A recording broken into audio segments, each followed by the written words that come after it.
their reunion, so my family bought their vacation home. The text came on a Tuesday evening. I was curled up on our apartment sofa, finalizing the time-off request for the big Reynolds family reunion. Tom and I had been planning for months. I'd even ordered custom-matching t-shirts with Reynolds Reunion 2025 embroidered across the front. That's when my phone lit up with a message from my mother-in-law, Diane. "Elena, dear, we need to discuss the reunion arrangements. The family has decided it would be best if you sit this one out. Family only this year. Tom can still come, of course." I stared at those words until they blurred. Family only? I'd been married to Tom for 3 years. How was I not family? My hands trembled as I read the message again, thinking maybe I'd misunderstood. I hadn't. After 3 years of marriage, countless dinners where I'd smiled through thinly veiled criticism, and endless efforts to fit into the Reynolds world, I was being explicitly uninvited from their precious lakeside reunion. Before we jump back in, tell us where you're tuning in from. And if this story touches you, make sure you're subscribed, because tomorrow I've saved something extra special for you. Part 1. The Betrayal. I met Thomas Reynolds 4 years ago at a charity gala in Chicago. I was there representing my marketing firm. He was attending with his parents' country club friends. Tom stood out immediately, not just because he was handsome in his tailored suit, but because he seemed as uncomfortable with the pretentiousness as I was. We bonded over sneaking extra appetizers and making up backstories for the guests who looked most likely to own yachts they couldn't sail themselves. Within a year, we were engaged. That's when I first visited Cedar Pines Cottage, the Reynolds family vacation home on Lake Michigan. It was beautiful. A sprawling lakefront property with weathered cedar shingles, a massive stone fireplace, and windows that captured every shade of blue the lake had to offer. The home had been in their family for 2 generations, passed down from Richard's parents who had purchased it in the 1970s. "This is where we've had every family reunion since before I was born," Tom had told me, his eyes bright with nostalgia. 50 years this summer. It's sacred ground for the Reynolds clan. I remember thinking how wonderful it must be to have a place that held so many memories. My own family, my parents and brother, were warm and loving, but we'd never had the luxury of a vacation home. My parents, Sophia and Miguel, had immigrated from Mexico before I was born, building their restaurant business from scratch. Our family gatherings happened around the dinner table of their suburban home, loud and loving and smelling of my mother's cooking. The Reynolds family was different. Diane was always perfectly put together, her comments wrapped in politeness, but sharp enough to cut. Richard was distant, more interested in business connections than personal ones. Tom's siblings, Megan and James, were friendly enough but seemed to share some secret language I couldn't access. Still, I tried. For 3 years, I attended every Reynolds family event with a smile. I learned to play bridge because Diane loved it. I memorized Richard's favorite wines. I listened to Megan drone on about her law firm's latest victories, and I asked James about his medical practice even when his responses made me feel intellectually inferior. The annual reunion at Cedar Pines was the centerpiece of their family calendar, a week-long celebration of the Reynolds legacy. Tom had warned me the first year we dated that it was family only, which I'd accepted.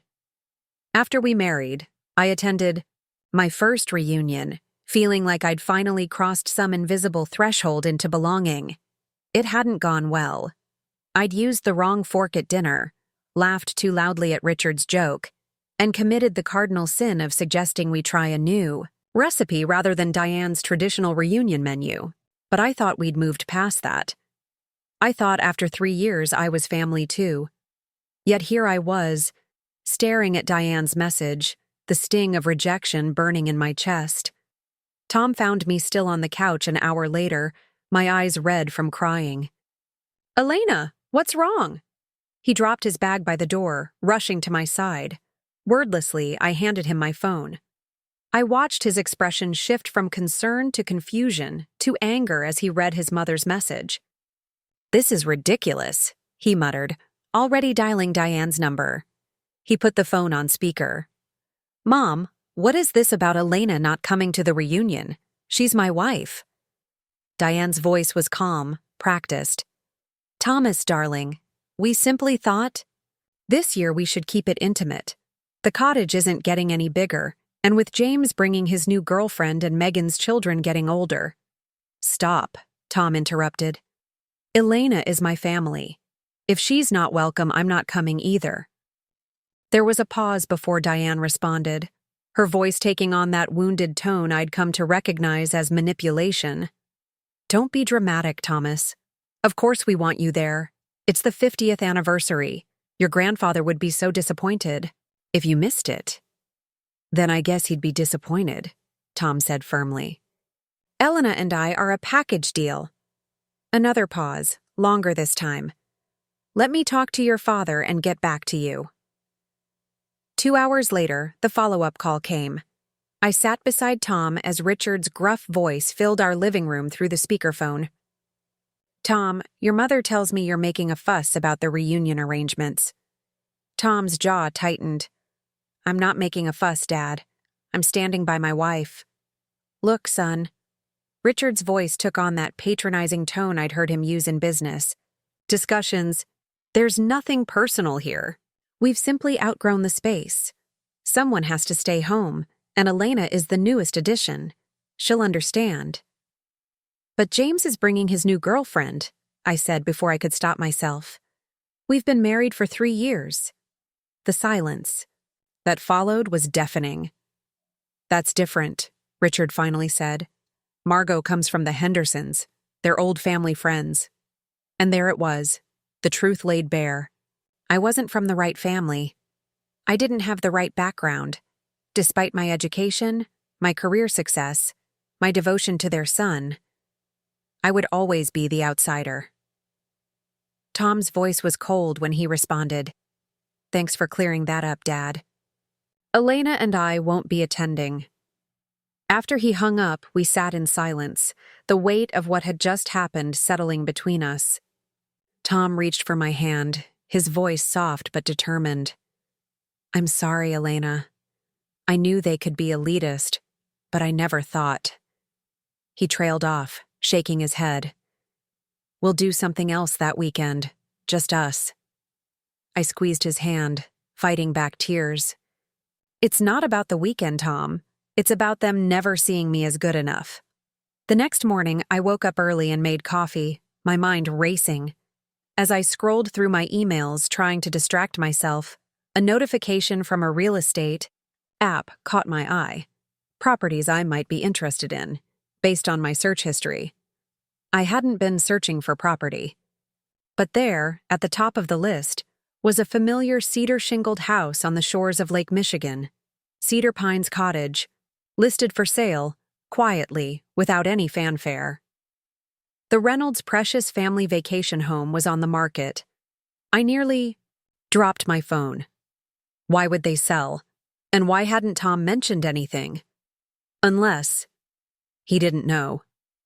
As the pieces fell into place, a cold realization washed over me. The reunion wasn't about space constraints or family traditions. It was about selling the cottage without having to explain why. And they didn't want me there because they knew. I'd noticed things. Papers being signed, hushed conversations, final photographs being taken. I didn't say anything to Tom immediately. Instead, I called my father. "Papa, I need your real estate expertise," I said when he answered. I explained the situation, my voice trembling with hurt and anger. My father listened quietly. Miguel Martinez had built his life on seeing opportunities where others saw nothing. After establishing the family restaurant with my mother, he'd gradually moved into real estate investments, turning his immigrant's dream into a thriving portfolio. "Mi hija," he said when I finished, using the endearment from my childhood. "Send me the listing." 2 days passed. I went through the motions at work, came home to our apartment, and pretended everything was normal. Tom had called his siblings, who both feigned ignorance about my exclusion from the reunion. "Mom and Dad make the rules," James had said dismissively. Megan had been slightly more sympathetic, but ultimately unhelpful. "You know how they are about traditions." On Friday evening, my parents and brother showed up at our apartment unannounced, carrying takeout from their restaurant and serious expressions. "We need to talk," my mother said, embracing me tightly before turning to Tom with a warm but determined smile. "Both of you." Over my mother's famous chile rellenos, my father laid out what he'd discovered. Cedar Pines Cottage was indeed for sale, listed quietly with a realtor who specialized in high-end, discreet transactions. The Reynolds were asking well below market value, suggesting they needed to sell quickly. "They're in financial trouble," my father explained. "Richard's investment firm has been struggling. From what my contacts tell me, they're liquidating assets to cover losses." Tom looked stunned. "That's impossible. Dad would have said something." My brother Carlos raised an eyebrow. "Would he? From what Elena tells us, your father's pride is bigger than his common sense." Tom didn't argue. He knew it was true. "There's more," my father continued. Preparing and narrating this story took us a lot of time, so if you are enjoying it, subscribe to our channel. It means a lot to us. Now back to the story. The property isn't just undervalued. It's a steal. That location, that history, it's worth twice what they're asking. "Why are you telling us this?" I asked, though I was beginning to understand the gleam in my father's eye. My mother reached across the table to take my hand. "Because we're going to buy it." The room went silent. Tom's jaw literally dropped. "What?" we both said simultaneously. My father smiled, the same smile I'd seen when he'd signed the papers on his first investment property. "The Martinez family is going to buy Cedar Pines Cottage." "Papa, no," I shook my head. That's too much." "It's business," he replied simply. "A good investment, and—" He exchanged glances with my mother. "It's also personal. No one treats my daughter like she doesn't belong." Tom looked torn between shock and something like admiration. "Mr. Martinez, Miguel, I don't know what to say. That house has been in my family for— And now it will be in ours," my mother interrupted gently. "Sometimes, mijo, the universe has a way of balancing things." The plan was set in motion. My father would make an offer through a business entity, keeping our family name out of it until the deal was done. We wouldn't tell anyone, not Diane, not Richard, not the siblings. Let them have their family-only reunion. They wouldn't know until after Labor Day weekend that their precious Cedar Pines cottage had found new owners. As my family left that night, my brother pulled me aside. "Stand tall, Hermana," he whispered. "You deserve to belong." I couldn't sleep that night, my mind racing with the audacity of what we were planning. Part of me felt vindicated, imagining the looks on their faces when they discovered the truth. But another part felt sad, recognizing that this would drive an irreparable wedge between Tom and his family. When I finally whispered my concerns to Tom in the darkness of our bedroom, he pulled me close. "Elena, I've watched you bend over backwards for 3 years trying to fit into their world.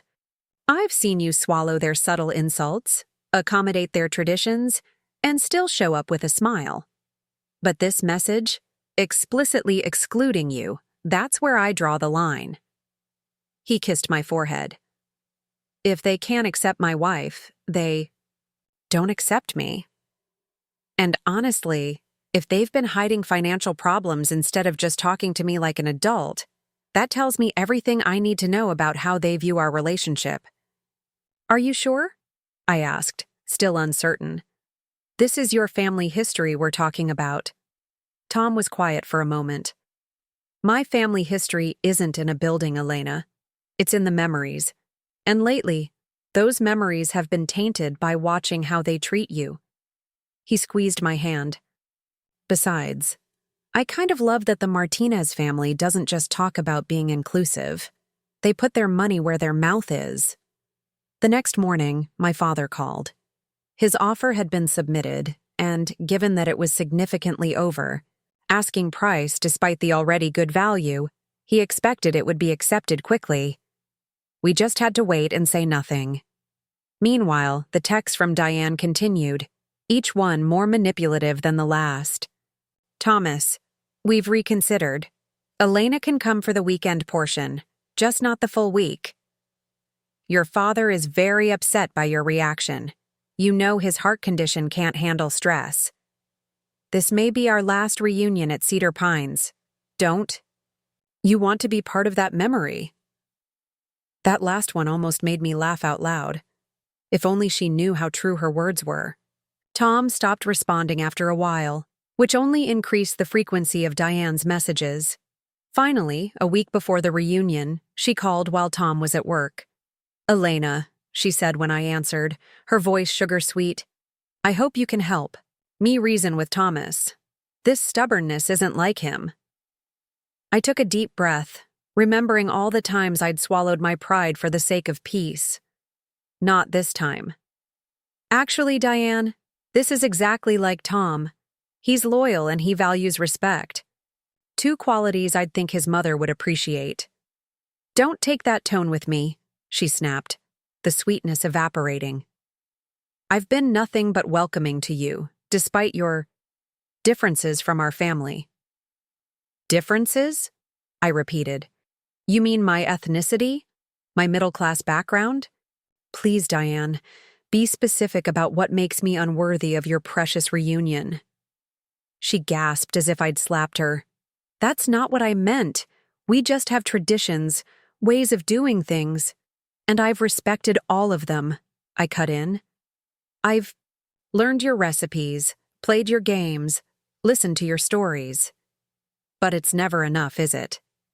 Because no matter what I do, I'll never be a Henderson or a Whitfield or whatever other old family name you respect. The silence on the other, and told me I'd hit the mark.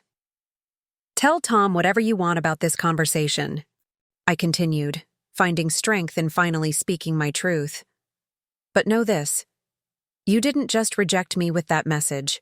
You rejected us. And some things can't be undone. I hung up, my heart pounding but my spirit lighter than it had been in days. That evening, as Tom and I were discussing our alternative plans for the reunion weekend, my father called with news. The offer had been accepted. Cedar Pines Cottage would officially belong to Martinez Holdings after closing, which was expedited at the seller's request and scheduled for, ironically, the day after the reunion weekend. Tom was quiet after the call. I worried he might be having regrets, but when he finally spoke, his voice was resolved. They're really selling without telling any of us, he said, shaking his head. 50 years of family history, and they couldn't even have a conversation about it. Are you okay? I asked gently. He looked at me, his eyes clear. No, but I will be. And honestly, if your family is going to own Cedar Pines, at least I know it will be filled with love and laughter again. That's more than I can say for what it's become with my parents. As the reunion weekend approached, Diane's messages grew desperate, then cold, then resigned. The final text came the day before they were all set to arrive at the cottage. We're disappointed in your choice, Thomas. Your grandfather would be too. Tom didn't respond, but I saw the hurt in his eyes. I wrapped my arms around him, wishing I could shield him from the pain his own family was causing. What do you want to do this weekend instead? I asked, trying to distract him. He thought for a moment, then smiled slowly. Actually, I have an idea. Let's go to Pine Ridge. What? I pulled back to look at him. You want to go to the town where they're having the reunion? Not to crash it, he clarified, but to say goodbye, in my own way. To walk along the lake one more time, visit the ice cream shop I loved as a kid, make some final memories before it changes hands. It was risky. We might run into each other. But somehow, I understood his need for closure. So that Friday afternoon, we packed overnight bags and made the 3-hour drive to Pine Ridge, booking a room at a small inn on the opposite side of the lake from Cedar Pines. The evening was warm, the late summer sun lingering on the horizon as we walked along the public beach. Tom was quiet, occasionally pointing out landmarks from his childhood. The dock where he'd learned to fish with his grandfather, the ice cream shop that still had the same striped awning, the tree where he'd carved his initials as a teenager. "Will you miss it?" I asked softly as we sat on a bench overlooking the water. Tom considered the question. Parts of it, the memories of what it was, definitely. But the reality of what it became? He shook his head. That place stopped feeling like home a long time ago. We ate dinner at a local restaurant, purposely avoiding the spots favored by the Reynolds family. But as we were leaving, fate intervened. James, Tom's brother, was entering with his girlfriend Margot as we were heading out. The moment froze in awkward suspension. James looked genuinely shocked to see us, while Margot, whom I'd never met, smiled with uncertain politeness. "Tom? Elena?" James recovered first. "What are you doing here? Mom said you weren't coming." "We're not," Tom replied evenly. "We're staying at the Lakeside Inn. Just wanted one last weekend in Pine Ridge." James's brow furrowed. "One last weekend? What are you talking about?" Tom and I exchanged glances. He hadn't planned to confront his family this way, but now that we were here, the truth hovered between us. "I think you'd better ask Mom and Dad about that," Tom said finally. "Enjoy your dinner." He took my hand and led me past them, but James caught his arm. "Wait, what's going on? Are you selling your condo or something?" Tom turned back, his expression hardening. "No, James. But someone's selling something. Again, ask Mom and Dad." We left James standing there confused, Margot whispering questions beside him. The ride back to our inn was tense. Tom's knuckles were white on the steering wheel. "He doesn't know," I said quietly. "None of them do." "That's my point," Tom replied. "We're supposed to be family, but they're selling our family home without even telling us. And then they have the nerve to exclude you because you're not family enough?" He hit the steering wheel with his palm. The hypocrisy is unbelievable. Back at the inn, we tried to salvage the evening, but the encounter with James had cast a shadow over our attempt at a peaceful goodbye. Tom tossed and turned all night, and I lay beside him, wondering if we'd made a mistake by coming here. The next morning, we decided to leave early, to avoid any more uncomfortable run-ins. But as we were loading the car, a text came through. On Tom's phone. "James, Dad just told us. They're selling Cedar Pines." When were they going to tell us? After the last reunion? Tom stared at the message, then showed it to me. "What do you want to do?" I asked. He thought for a moment, then typed a response. "Tom, exactly. But they didn't even have the courage to tell me directly. I found out because Elena saw the listing." The reply came quickly. "James, are you serious? When?" "Tom, days ago. That's why we came this weekend, to say goodbye." There was a long pause before the next message arrived. "James, Megan and I are at the cottage now. Come over. They need to face all of us." I watched Tom's face, seeing the conflict there. "You don't have to go," I said. "We can just drive home." He shook his head. "No, I need to do this. But Elena," he took my hands in his, "I don't want you to have to face their coldness again." "I'll be right beside you," I said firmly. "We're a team, remember?" The drive to Cedar Pines took less than 15 minutes, but it felt like hours. As we pulled into the familiar gravel driveway, I saw several cars already parked. James's, sleek BMW, Megan's family SUV, and Richard and Diane's Mercedes. Tom parked behind them and turned off the engine, taking a deep breath. "Ready?" I asked. He nodded, reaching for my hand as we walked up the path to the front door. We didn't. Need to knock. The door swung open before we reached it.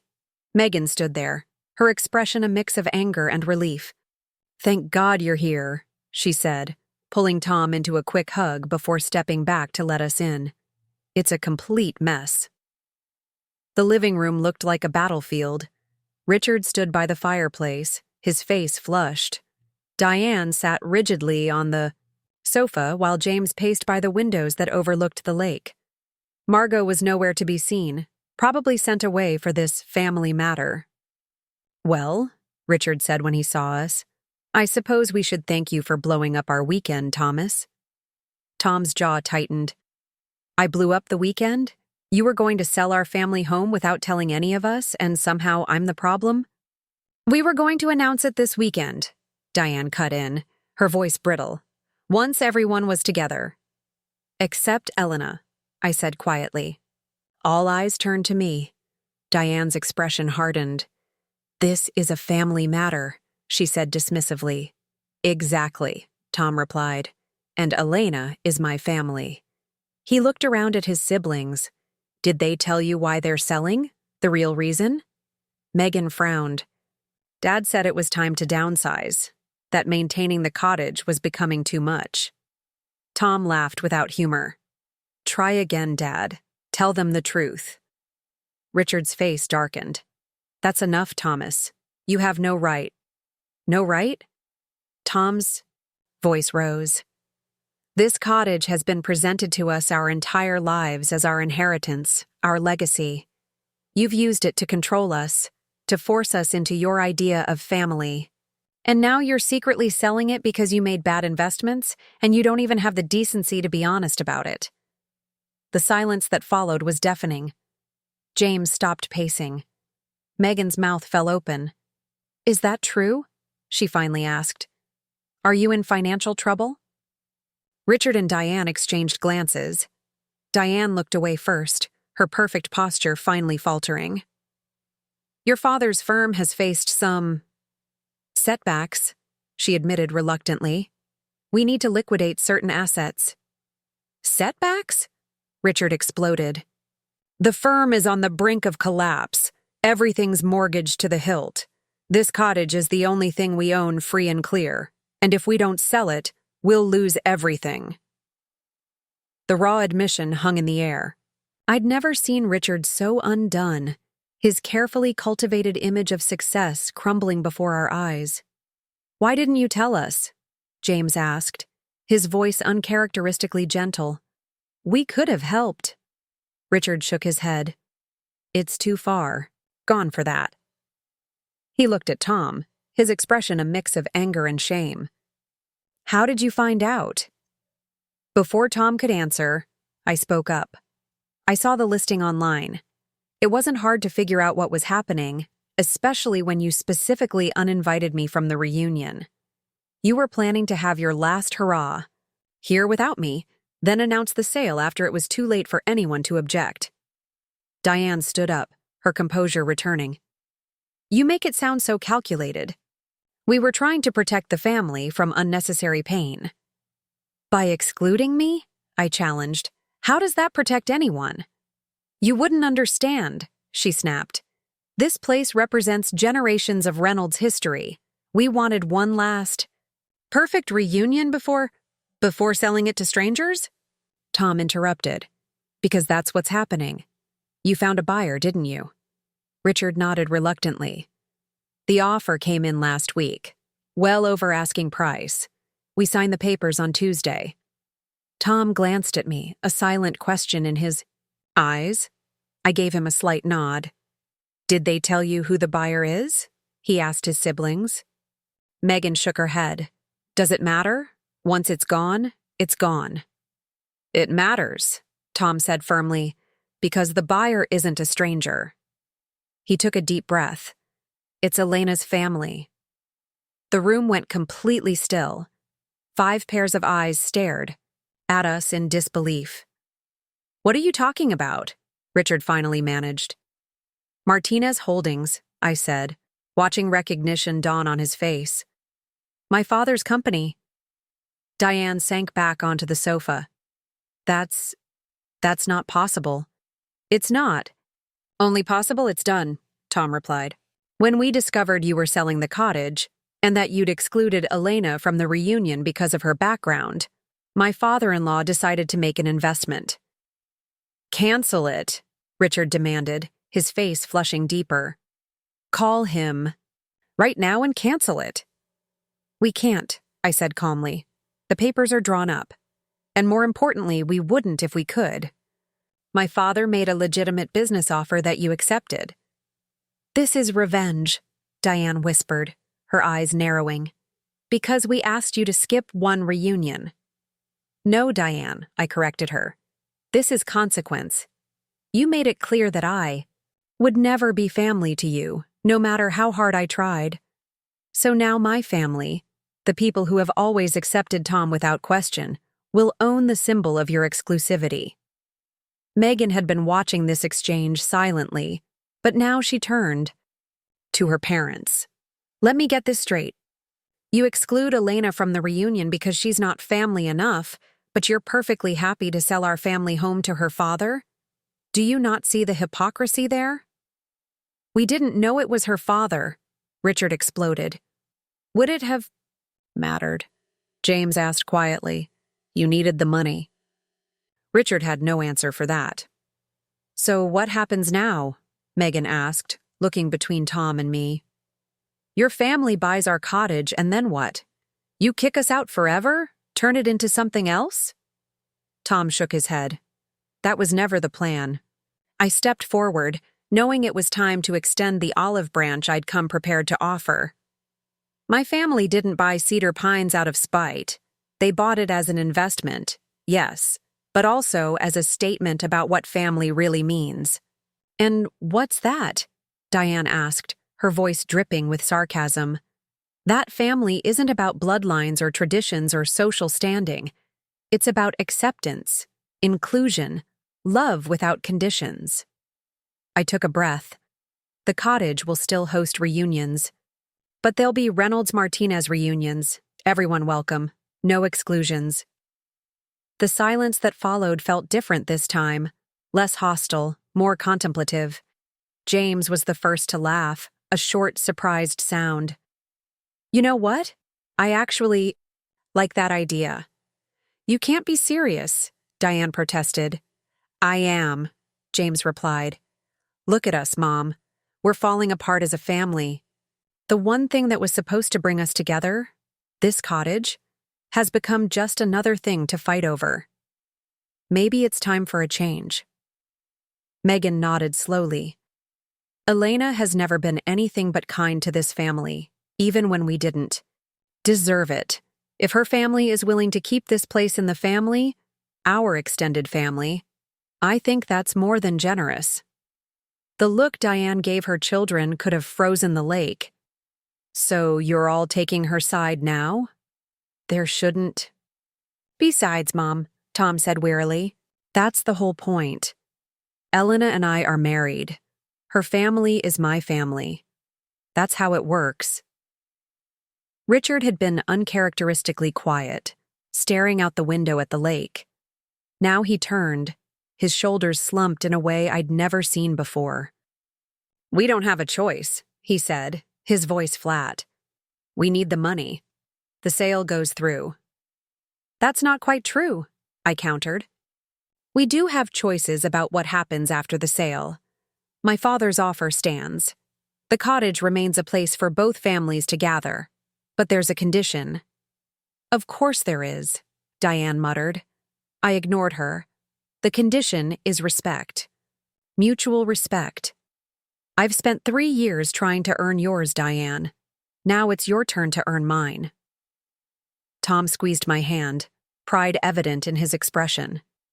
For the first time since we'd entered Cedar Pines that day, I felt not like an intruder, but like someone standing firmly in her own power. And if we refuse? Richard asked, though his tone suggested he already knew the answer. Then you'll be the ones missing the reunions, Tom said simply. The week that followed was tense. Tom and I returned to Chicago after the confrontation, leaving his family to process everything that had happened. The closing was scheduled for Tuesday, and though Richard had threatened to find ways to block the sale, he had no legal grounds to do so. The contract was binding. Monday night, the eve of the closing, my parents and brother came over for dinner. They were flying to Michigan the next morning to sign the papers in person, something my father insisted on doing rather than sending a proxy. "How does it feel, knowing you're about to own the Reynolds family cottage?" Carlos asked me as we sat around the table. I considered the question. "Complicated," I admitted. "Part of me feels vindicated, but another part just feels sad that it came to this." My mother reached over to squeeze my hand.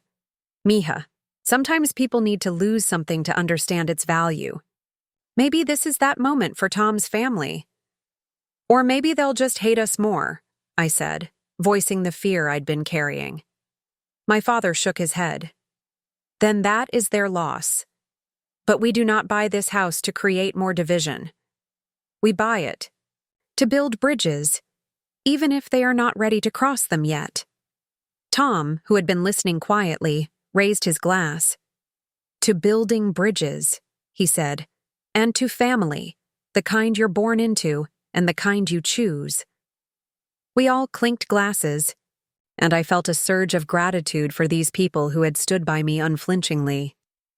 The next day, as my parents signed the papers officially transferring ownership of Cedar Pines Cottage to Martinez Holdings, Tom and I received an unexpected text from Megan. "Mom and Dad are a mess. Can we talk? Just us." Tom showed me the message. "What do you think?"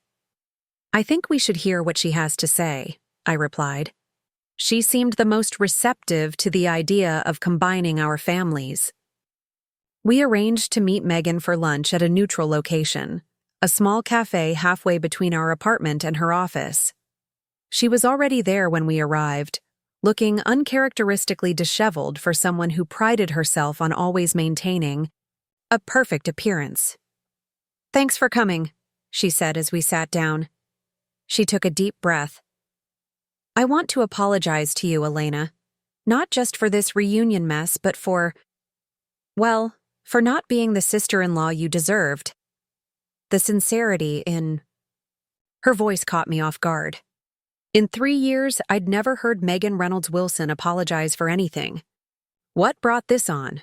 Tom asked, clearly as surprised as I was. Megan sighed. "After you left on Saturday, I couldn't stop thinking about everything you said, about inclusion and family. And I realized that I've been complicit in Mom and Dad's elitism." She seemed to struggle with the word. "I never directly excluded you, Elena, but I never stood up for you either. And I should have." "Why now?"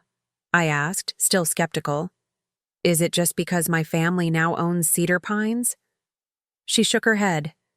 "It's because this whole situation made me see my parents clearly for the first time. The way they handled this, lying to us about their financial problems, excluding you from the reunion, being willing to sell our family legacy without even discussing it with us. It's made me question a lot of things." "Like what?" Tom prompted. "Like whether the values they raised us with are really the ones I want to pass on to my kids." She looked at me directly.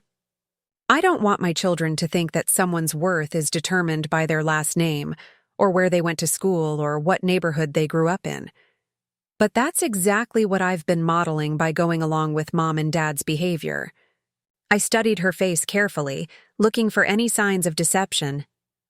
All I found was exhaustion and what appeared to be genuine remorse. "I appreciate you saying that, Megan," I said finally. "But words are easy. Your parents have spent 3 years showing me exactly where I stand with them." "I know," she replied, her voice quiet. "And I can't undo that. I can only try to do better going forward." She hesitated, then added, "Which brings me to the reason I wanted to meet. James and I have been talking. We want to be part of whatever reunions happen at Cedar Pines in the future, with both families." Tom's eyebrows shot up. "Seriously? What about Mom and Dad?" Megan sighed. That's their choice to make. But we've made ours. As if on cue, my phone buzzed with a text from my father. Papers signed. Cedar Pines is officially ours. I showed the message to Tom, then to Megan. She nodded, a complex mix of emotions crossing her face. So it's done, she said. It feels strange. That place has been ours my whole life. It still can be, I offered, just in a different way. What are you planning to do with it? She asked. Will you renovate? Tom and I exchanged glances. We'd discussed this with my parents but hadn't settled on specifics. Some updates, probably, Tom answered.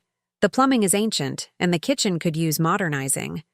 But the character of the place, that's what makes it special. We want to preserve that. I nodded. My parents suggested we spend some time there first before making any major changes, get a feel for the space. When will you go? Megan asked. This weekend, I replied. My parents want us all to go together, a kind of ceremonial first visit as the new owners. Megan was quiet for a moment, then asked hesitantly, would it be completely inappropriate if James and I joined you? Not for the whole weekend, maybe just for dinner one night? The request took me by surprise. I looked at Tom, who seemed equally startled. Are you sure that's what you want? He asked his sister. It might be. Awkward. She smiled faintly. More awkward than this lunch? I doubt it. Her expression grew serious. Look, I meant what I said about doing better. This seems like a good place to start. After discussing it with my parents that evening, we extended the invitation to Megan and James for Saturday dinner at Cedar Pines. To my amazement, they both accepted. What about your parents? My mother asked Tom as we finalized plans. Should we invite them too? Tom shook his head. They're not ready. Megan told me Dad's pride is still too wounded and Mom... He trailed off. Mom is being Mom. My... Mother nodded, understanding. Some wounds need time to heal before the bandage comes off. My father was less diplomatic. They need to swallow their pride, but that is a dish that goes down very slowly for some people. As we packed for our first weekend at Cedar Pines as its new owners, I found myself experiencing a strange mix of emotions. There was triumph, yes, a vindicating sense that justice had been served. But there was also nervousness. What if owning the cottage didn't feel the way I'd imagined? What if Megan and James's apparent change of heart was just for show? You're overthinking, Tom said Friday morning as he caught me staring at my half-packed suitcase. I can practically hear the gears turning in your head. I smiled weakly. Is it that obvious? He sat beside me on the bed. Only to someone who knows you as well as I do. He took my hand. What's really bothering you? I sighed. What if this doesn't fix anything? What if all we've done is pour gasoline on the fire? Then we'll deal with it, he said simply. Together. His confidence steadied me, as it always did. By that afternoon, we were on the road to Pine Ridge, following behind my parents' car. My brother Carlos had brought his girlfriend Maria, making it a true family affair. The moment we pulled into the driveway of Cedar Pines, everything felt different. This wasn't a visit to the Reynolds vacation home anymore. This was arriving at a place that belonged, in part, to me. My father got out first, standing tall as he looked up at the cedar-shingled structure. He'd worked all his life to provide for his family, starting with nothing but determination and the support of my mother. Now here he was, holding the keys to a lakefront property that represented everything he'd achieved. What do you think, Papa? I asked, coming to stand beside. He put his arm around me. I think this place has been waiting for some Martinez spirit, he said, his voice gruff with emotion. We walked through the house together, taking in its familiar yet different atmosphere. The furniture was still there. The sale had included most of the furnishings, but already my mother was making plans. These curtains must go, she declared in the main living room. And we need more color. Some pillows, perhaps, in turquoise and orange. My father laughed. Slow down, Sophia. We've owned the place for less than a day. And that is one day too long for these sad beige drapes, she retorted, making us all chuckle. As we settled, claiming bedrooms and unpacking groceries, I watched Tom carefully. This had been his family's sanctuary for generations. Now he was here as a guest of my family, in a way. But if he felt uncomfortable, he didn't show it. Instead, he moved through the space with the same ease he always had, pointing out quirks of the old house to my brother and sharing stories of summers spent here. The third step on the back porch always creaks, he told Carlos as they brought in coolers. And that window in the upstairs bathroom sticks when it's humid. By evening, the cottage felt alive in a way I'd never experienced during Reynolds family gatherings. My mother had taken over the kitchen, filling it with the scents of her cooking. My father and brother were setting up a bonfire down by the lake. Music played from someone's portable speaker, not the classical recordings Diane preferred, but lively Latin rhythms that made the old floorboards vibrate. Your family belongs here, Tom said quietly, coming to stand beside me as I watched. From the porch. I've never seen Cedar Pines feel so happy. I leaned into him. Our family, I corrected.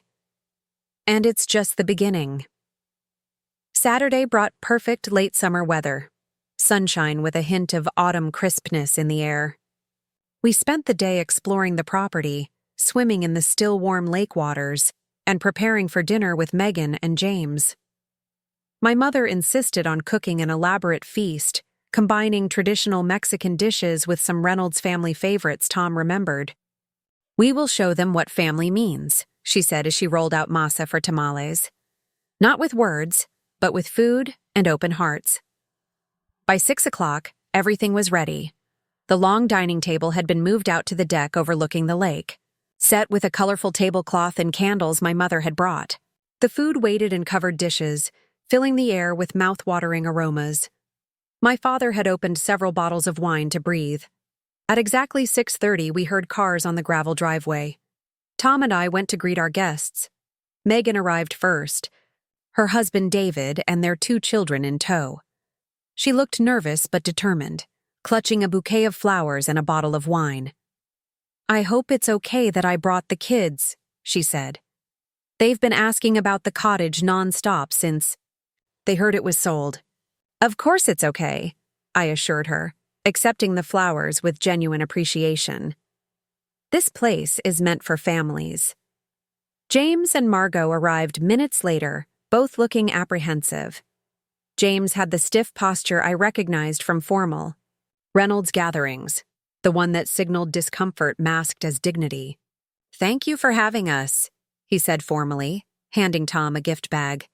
It's strange to be a guest here. Strange for us too, Tom admitted.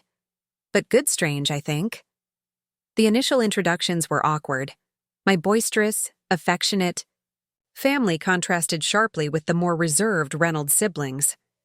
But as we moved to the table and my father poured wine for everyone, the atmosphere gradually relaxed. A toast, my father said, raising his glass, to new beginnings and enlarged families. And to Cedar Pines, Tom added. May it be filled with more love and laughter than ever before. We all clinked glasses, and I noticed Megan's eyes were suspiciously bright. Dinner progressed with increasing warmth. My mother's food worked its usual magic, breaking down barriers as everyone exclaimed over the flavors. Megan's children, initially shy, were won over by Carlos's silly jokes and my father's stories. Even James began to unwind after his second glass of wine. I have to ask, he said during a lull in the conversation. What made you decide to buy this place? Was it really just to teach my parents a lesson? My father set down his fork. No, he said firmly. We bought it because it is a good investment, yes. But more importantly, we bought it because Elena is our daughter, and Tom is our son-in-law. What hurts them? hurts us. So it was revenge, James pressed. No, my mother interjected. It was protection. When someone tries to exclude your child, you show them that your child cannot be excluded. She looked directly at Megan and James. One day, when your children face rejection, you will understand. Megan nodded slowly. I think I'm beginning to. After dinner, we moved down to the fire pit my father and brother had prepared. The night was cool enough to make the fire welcome, and as we gathered around it with dessert and coffee, the conversation flowed more naturally. Do you remember the summer we built this fire pit? James asked Tom. Dad insisted we place each stone exactly right. Tom laughed. And then you dropped that huge rock on your foot and cursed so loudly Mom heard you. From the house. 3 weeks of extra chores, James recalled, grinning. Worth it, though. As they shared memories, I watched Megan's children playing at the lake's edge with Carlos and Maria. They'd known each other for less than 4 hours, but already they were building sand castles together, squealing with delight when small waves threatened their creations. Children show us how it's done, my mother murmured, following my gaze. No complicated history, no wounded pride, just joy in the moment. When it was time for our guests to leave, the goodbyes were genuinely warm. Megan hugged me, something she'd never done before.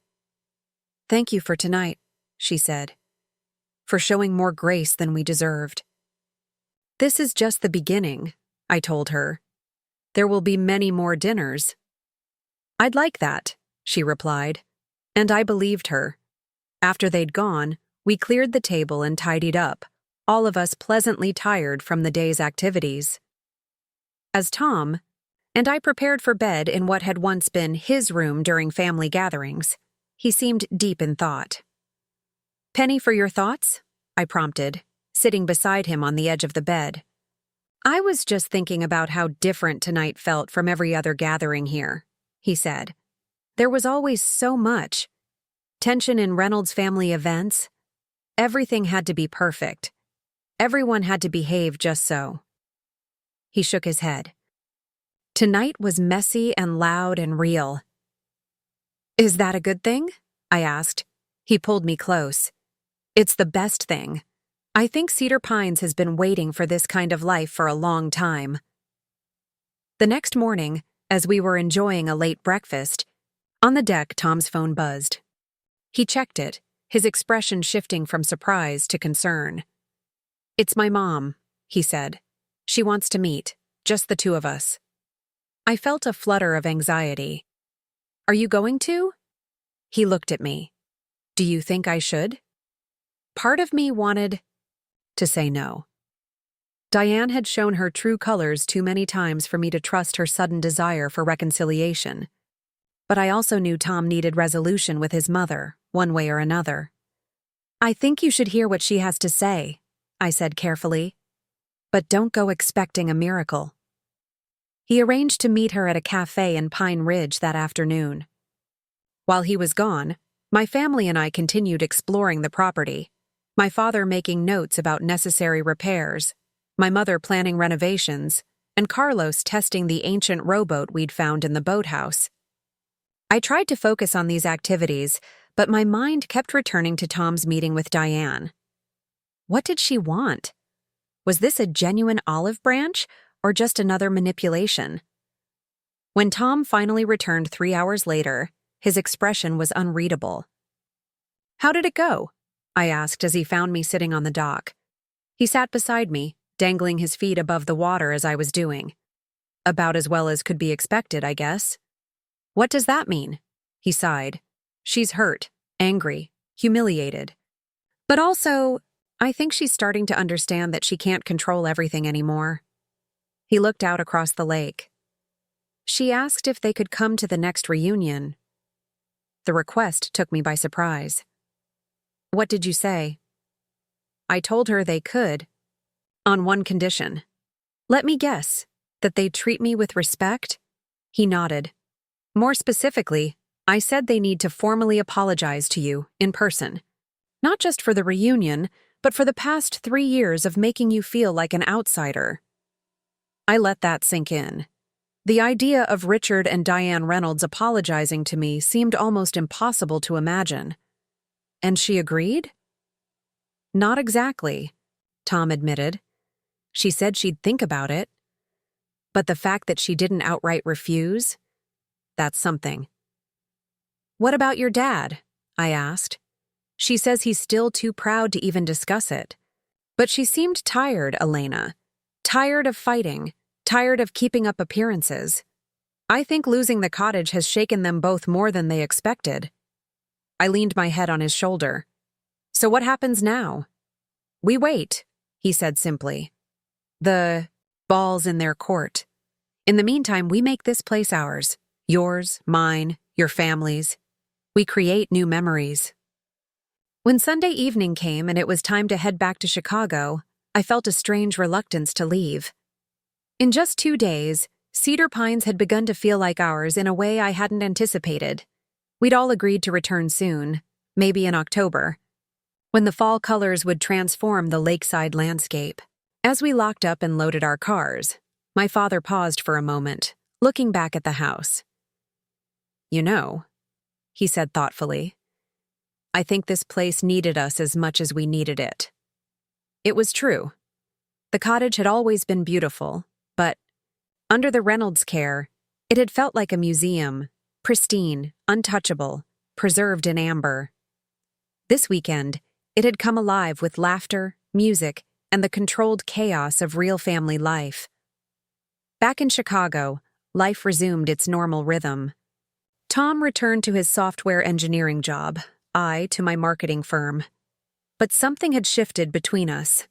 There was a new confidence in our relationship, a sense that we'd faced one of the biggest challenges a marriage could face and emerged stronger. 2 weeks after our weekend at Cedar Pines, I received an unexpected email from Megan. Attached were several old photo albums she'd digitized, images of Cedar Pines through the decades, from its purchase by Tom's grandparents to recent years. I thought you might want these for the cottage, she wrote. They're part of its history, after all. The gesture touched me deeply. It was an acknowledgement that the past wasn't being erased, just expanded to include a new chapter. September faded into October, and we made plans for another weekend at the cottage. This time, my mother had ordered new curtains and throw pillows, determined to bring more color into the space. My father had arranged for a local handyman to fix some of the more pressing maintenance issues.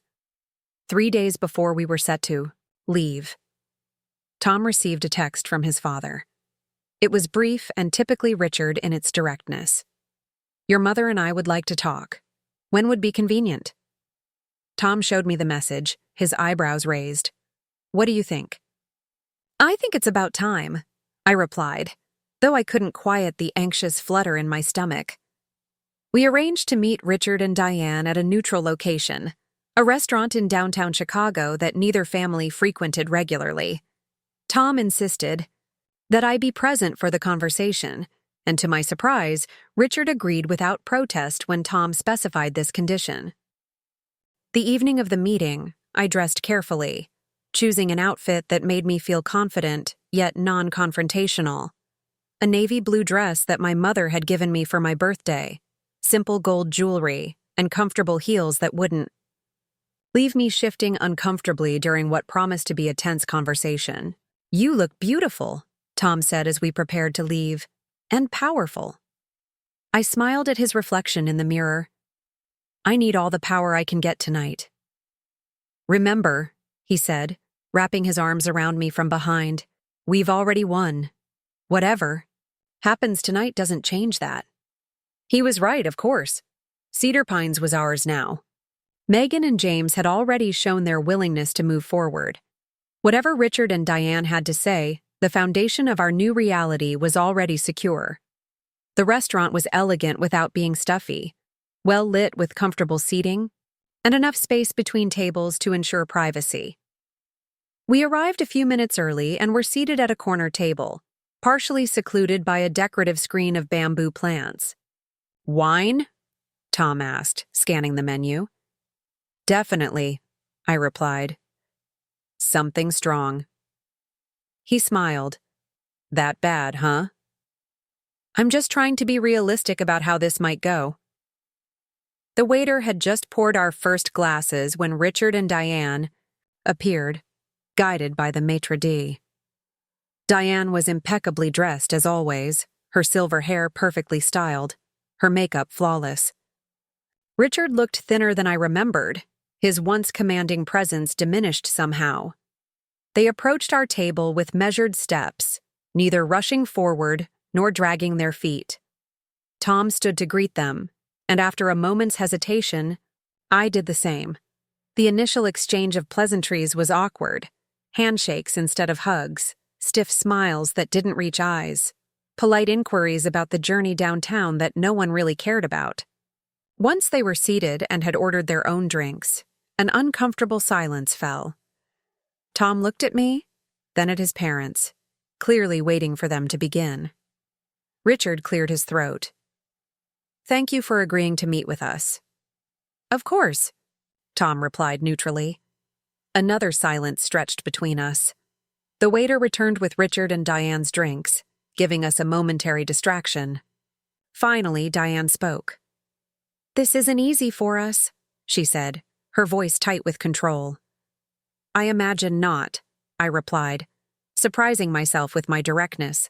Her eyes flickered to mine, then away. No, I suppose you would understand that. Richard took a sip of his scotch, then set it down with deliberate care. We've been doing a lot of thinking over the past month, about the cottage, about the reunion, about many things. And, Tom prompted when his father paused. Richard exchanged glances with Diane, who gave him a slight nod. He continued, We behaved poorly. That's the simplest way to put it. We were wrong to exclude Elena from the reunion, and we were wrong not to be honest about the cottage. The admission hung in the air between us. It wasn't quite an apology, but from Richard Reynolds, it was unprecedented. Why? Tom asked. I still don't understand why you thought excluding. My wife was acceptable regardless of your financial situation. Diane fidgeted with her napkin, smoothing non-existent wrinkles. We were embarrassed, she finally said. The financial problems. Richard's firm. It was all falling apart, and we couldn't face telling everyone. We thought, if we had one, last perfect reunion, we could at least preserve that memory. And Elena wasn't part of that perfect picture? Tom's voice had an edge to it. Diane flinched. It wasn't about Elena specifically. It was about maintaining the illusion that nothing had changed. Having someone who wasn't raised with our traditions. Someone who might notice things weren't quite right. So it was because I'm observant? I cut in. Or because I'm Hispanic? Or middle class? Which part of me didn't fit your perfect reunion? Richard surprised me by answering directly. All of it, he said bluntly. And that's our failing, not yours. The honesty was startling. I'd expected deflection, not admission. We've never been good at change, he continued. Our whole lives have been built on certain expectations, certain ways of doing things. When those foundations started crumbling, he shook his head. We made bad decisions, hurtful decisions. Like lying to your own children about selling their inheritance? Tom's voice was quiet but firm. Yes, Richard acknowledged. Like that. The waiter returned to take our dinner orders. The interruption gave me time to absorb what was happening. Richard and Diane Reynolds, the people who had made me feel inferior for 3 years, were actually admitting their mistakes. Not with flowery apologies or dramatic self-flagellation, but with simple, direct acknowledgments.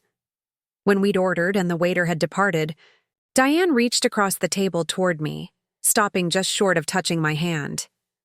Elena, she said, and I realized her voice was trembling slightly. What we did was unforgivable. Excluding you from the reunion, treating you as less than family. These past years, we can't undo any of it.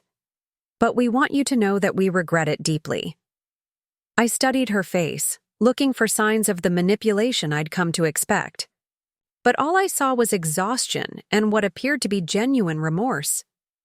"Why now?" I asked. "Because we own the cottage?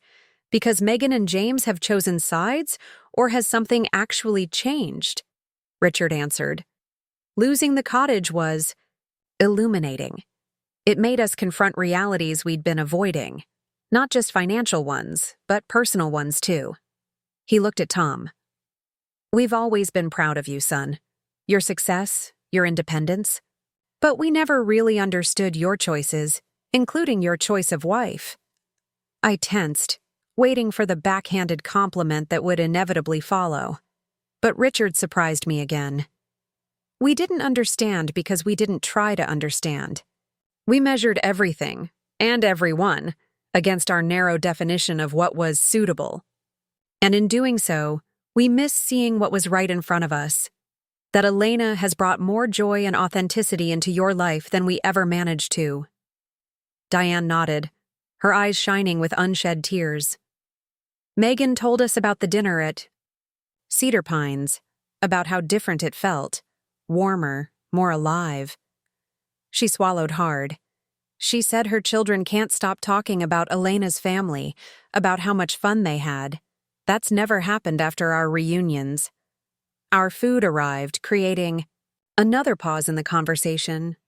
I was grateful for the interruption, needing a moment to process what I was hearing. Was this truly happening? Were Richard and Diane Reynolds actually seeing me, seeing us, clearly for the first time? "What exactly are you hoping for here?" Tom asked once the waiter had left. "What do you want from us?" Diane looked at Richard, who nodded encouragingly. She turned back to us. "We want to be part of your lives, both of your lives. Properly, this time." She took a deep breath. "And yes, we'd like to be included in future gatherings at Cedar Pines, if you'll have us. But we understand that has to be earned." "It does," I said firmly. "Trust isn't rebuilt overnight." "We know," Richard replied. "We're prepared to take whatever steps are necessary to make amends." Dinner progressed with less tension than I'd expected. We didn't magically become a perfect, harmonious family, but there was a new openness in our conversation. Richard spoke about his firm's collapse with a humility I'd never witnessed from him before. Diane asked genuine questions about my work, my family, my perspective on things.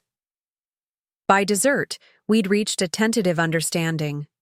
Richard and Diane would be invited to the next gathering at Cedar Pines, Thanksgiving, which my parents had already begun planning. It would be a true blending of families, with all the potential awkwardness and beauty that entailed. As we parted outside the restaurant, Diane hesitated, then stepped forward to embrace me. The hug was stiff and uncertain, but it was a gesture she'd never made before. "Thank you for hearing us out," she whispered. "We don't deserve your graciousness." "No," I agreed as I stepped back. "But that's how family works sometimes. We give each other chances we don't necessarily deserve." In the taxi heading home, Tom was quiet, lost in thought. I slipped my hand into his. "You okay?" He squeezed my fingers. "I think so. It's just—" I never expected them to actually take responsibility like that. "Me neither," I admitted. "Do you think they meant it?" "I do," he said after a moment's consideration. "They're not great actors, either of them. That was real." "So what now?" I asked. "Now we move forward, cautiously, but forward." The next few weeks passed in a blur of activity. My parents threw themselves into planning the Thanksgiving gathering at Cedar Pines with characteristic enthusiasm. My mother coordinated with Megan and James about accommodations. The siblings and their families would stay at a nearby bed and breakfast, coming to the cottage during the days. Richard and Diane would do the same, an arrangement that gave everyone necessary space while still enabling family time. Tom and I made several weekend trips to the cottage, supervising repairs, and gradually making the space our own. We replaced the ancient plumbing in the main bathroom, updated some of the electrical wiring that had begun to show its age, and repainted several rooms in warmer, more vibrant colors than the Reynolds had preferred. "What do you think of this? For the living room?" I asked Tom one Saturday, showing him a paint sample in a rich terracotta shade. He studied it, then looked around at the currently beige walls. "It's bold," he said, "but I like it. It feels more like you." I smiled. "More like us, I hope." With each change, the cottage felt less like a Reynolds heirloom and more like a Martinez Reynolds home.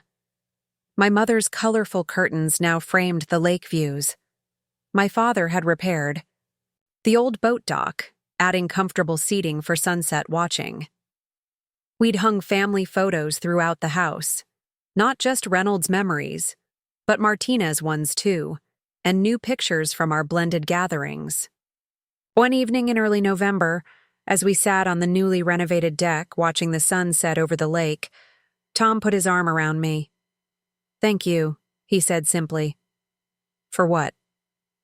"For turning what could have been the end of something into the beginning of something better." He gestured toward the cottage behind us. This place was dying under my parents' care, becoming a museum of past glories rather than a living home. You and your family brought it back to life. I leaned into him, soaking in his warmth as the evening air grew chilly. We all need renewal sometimes. Places, people, relationships. Nothing stays the same forever. "Speaking of renewal," Tom said, his tone shifting to something more hesitant, "I've been thinking about something." "Hmm? What would you think about renaming the cottage?" I turned to look at him, surprised. "Renaming it? But it's always been Cedar Pines." "Exactly," he said. "It's always been a Reynolds place, but it's not anymore. It's ours together." I thought maybe giving it a new name would symbolize the fresh start. The idea resonated with me more than I expected. "What did you have in mind?" He smiled. "That's where I'm stuck.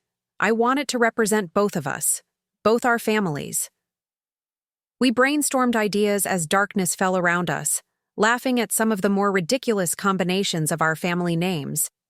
Eventually, we settled on Lake Haven, simple but meaningful, representing what the place had become for all of us. A haven where family bonds could heal and strengthen.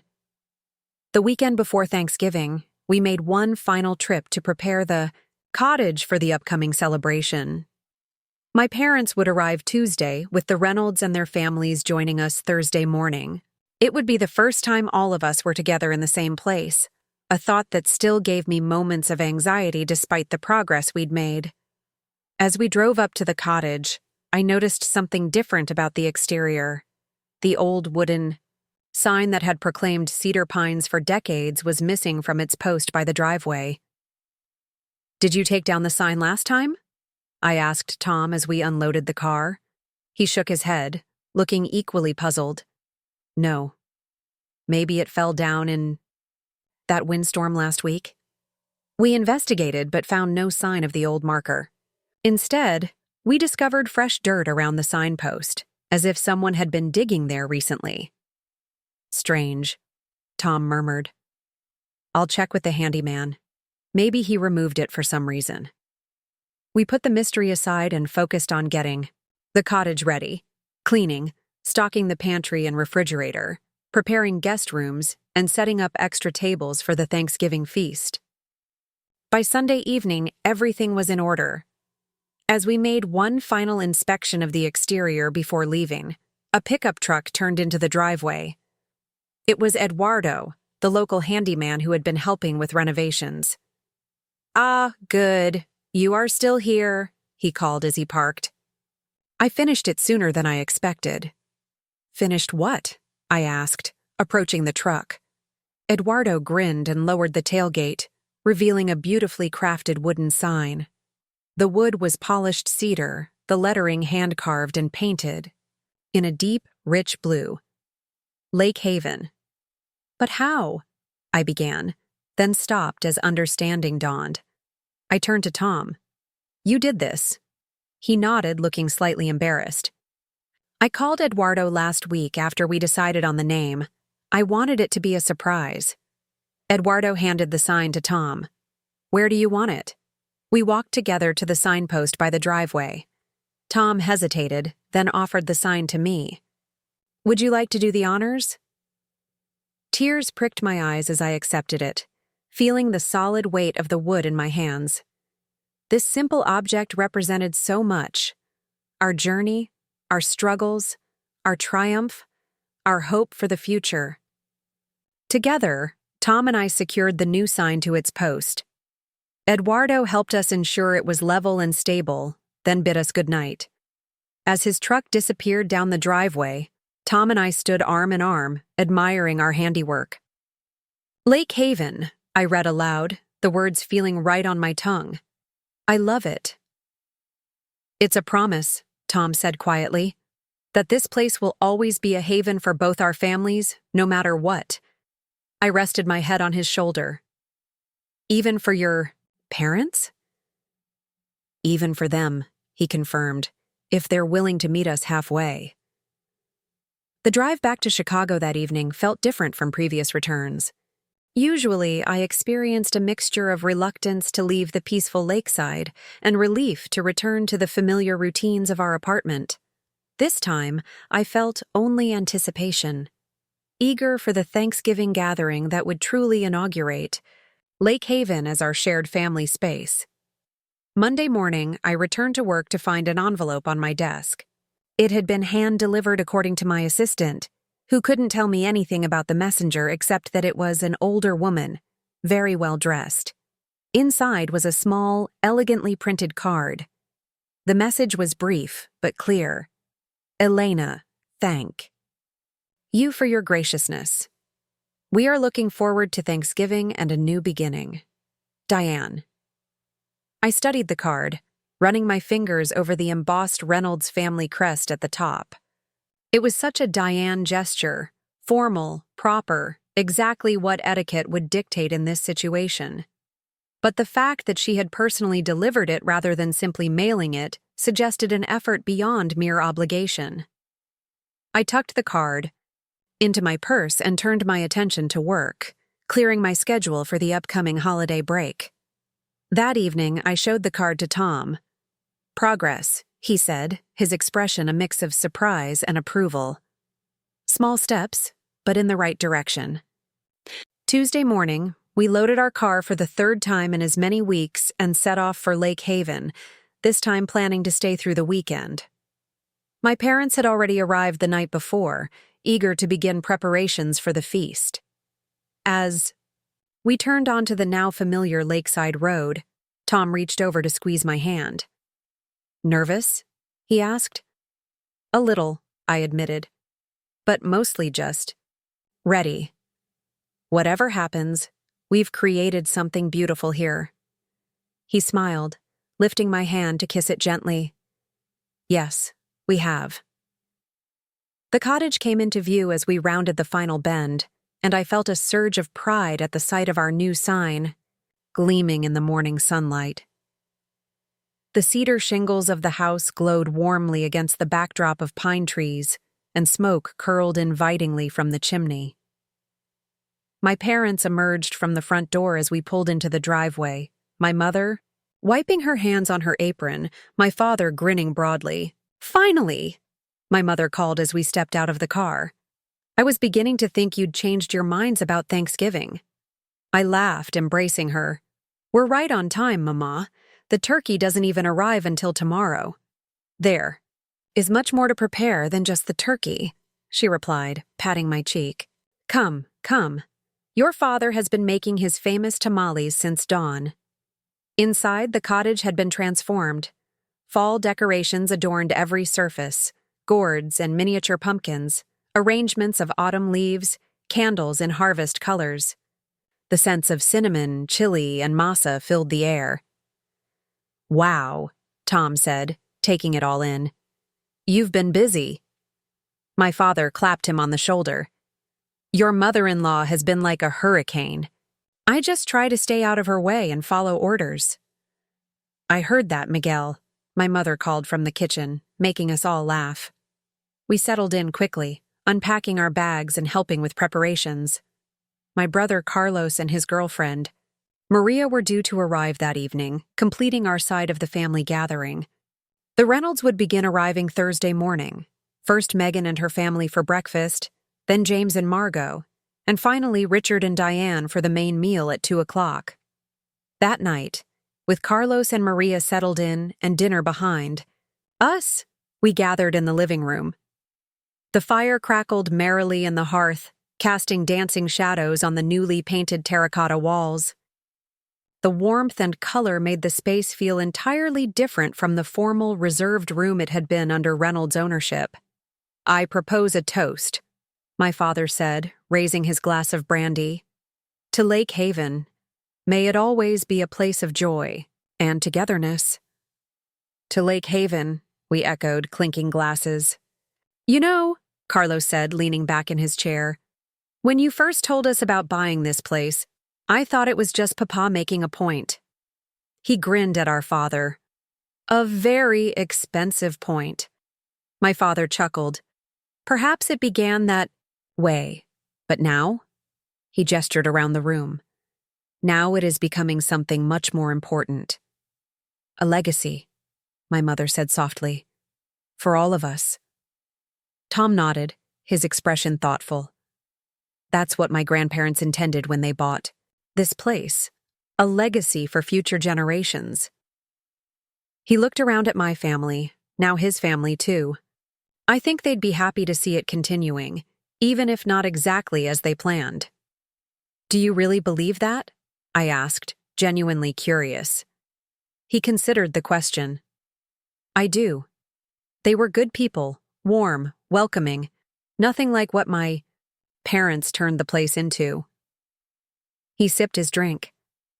"This feels more like what Cedar Pines was when I was very young, before everything became so rigid." We talked late into the night, sharing stories and making plans for the following day.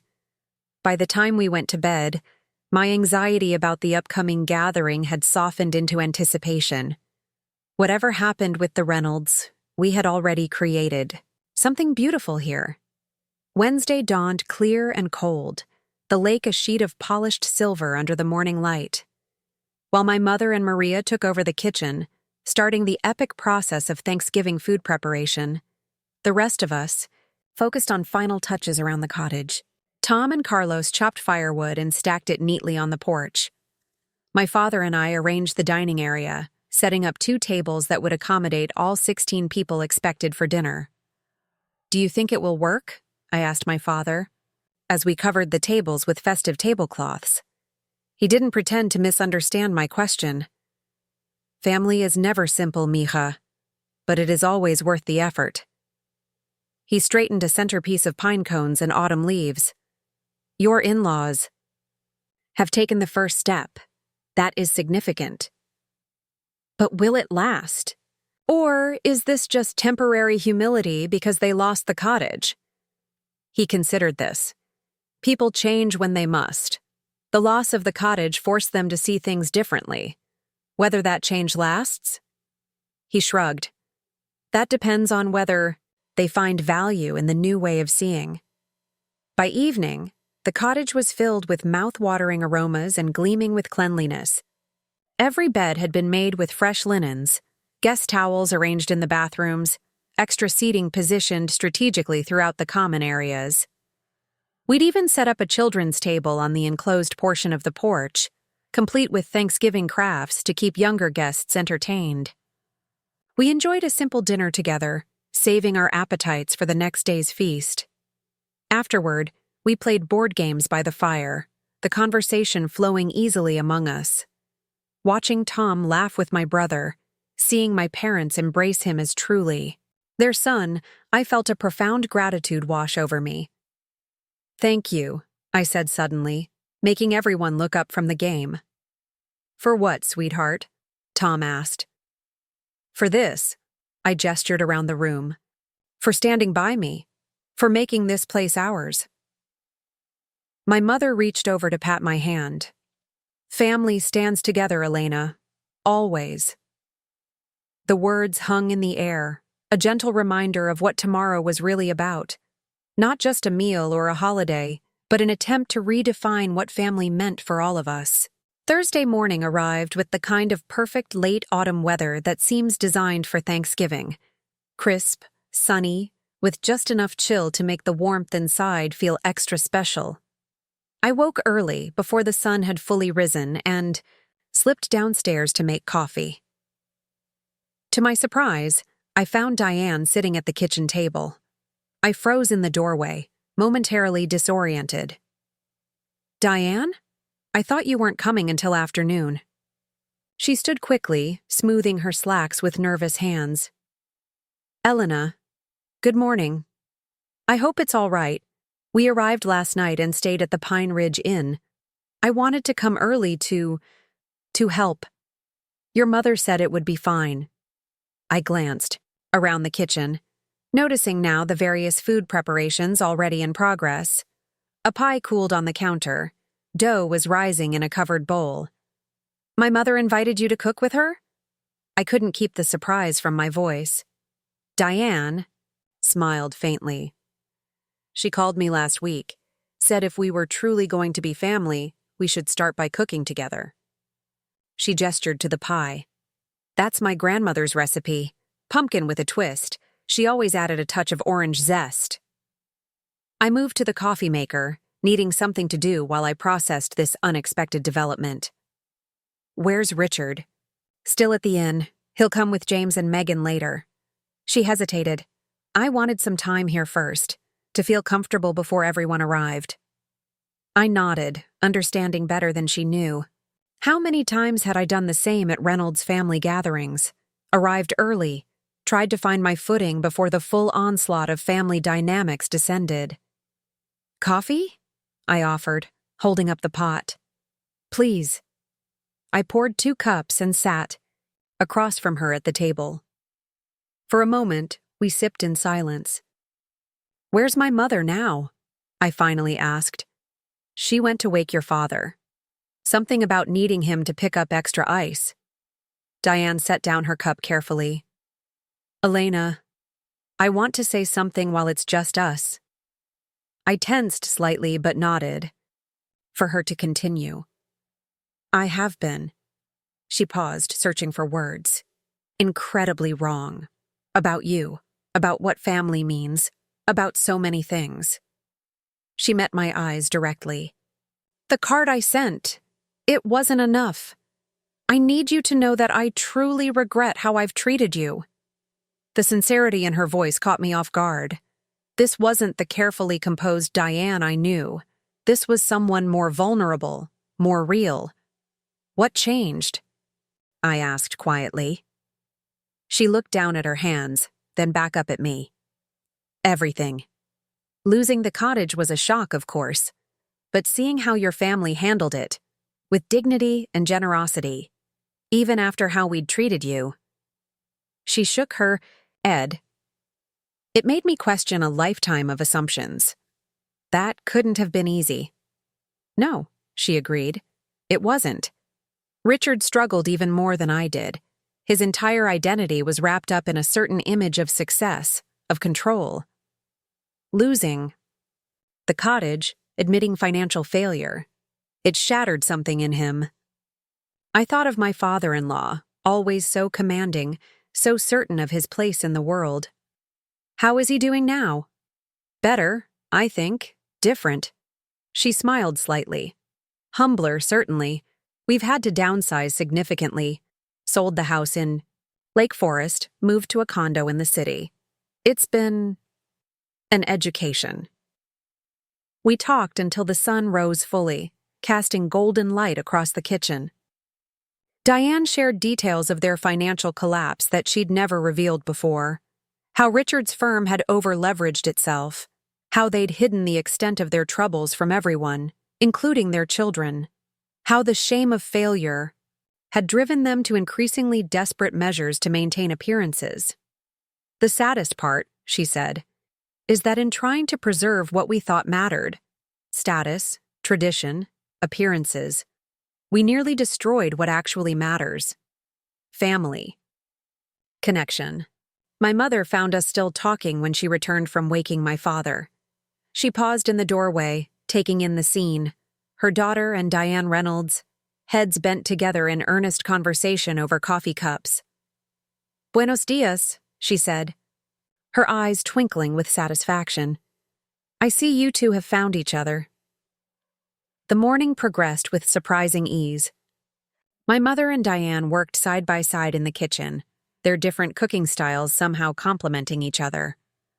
Tom came downstairs and did a visible double take at seeing his mother in an apron, kneading dough beside my mother, but he recovered quickly. "Mom," he said, kissing her cheek, "you're early." "Your mother-in-law is a very persuasive woman," Diane replied, smiling at Sophia. "She convinced me that Thanksgiving preparation is a family affair." By 10 o'clock, Megan and her family arrived, her children immediately racing through the house to explore.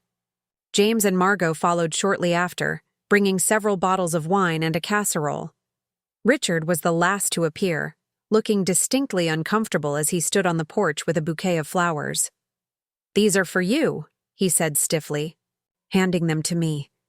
"Thank you for including us today."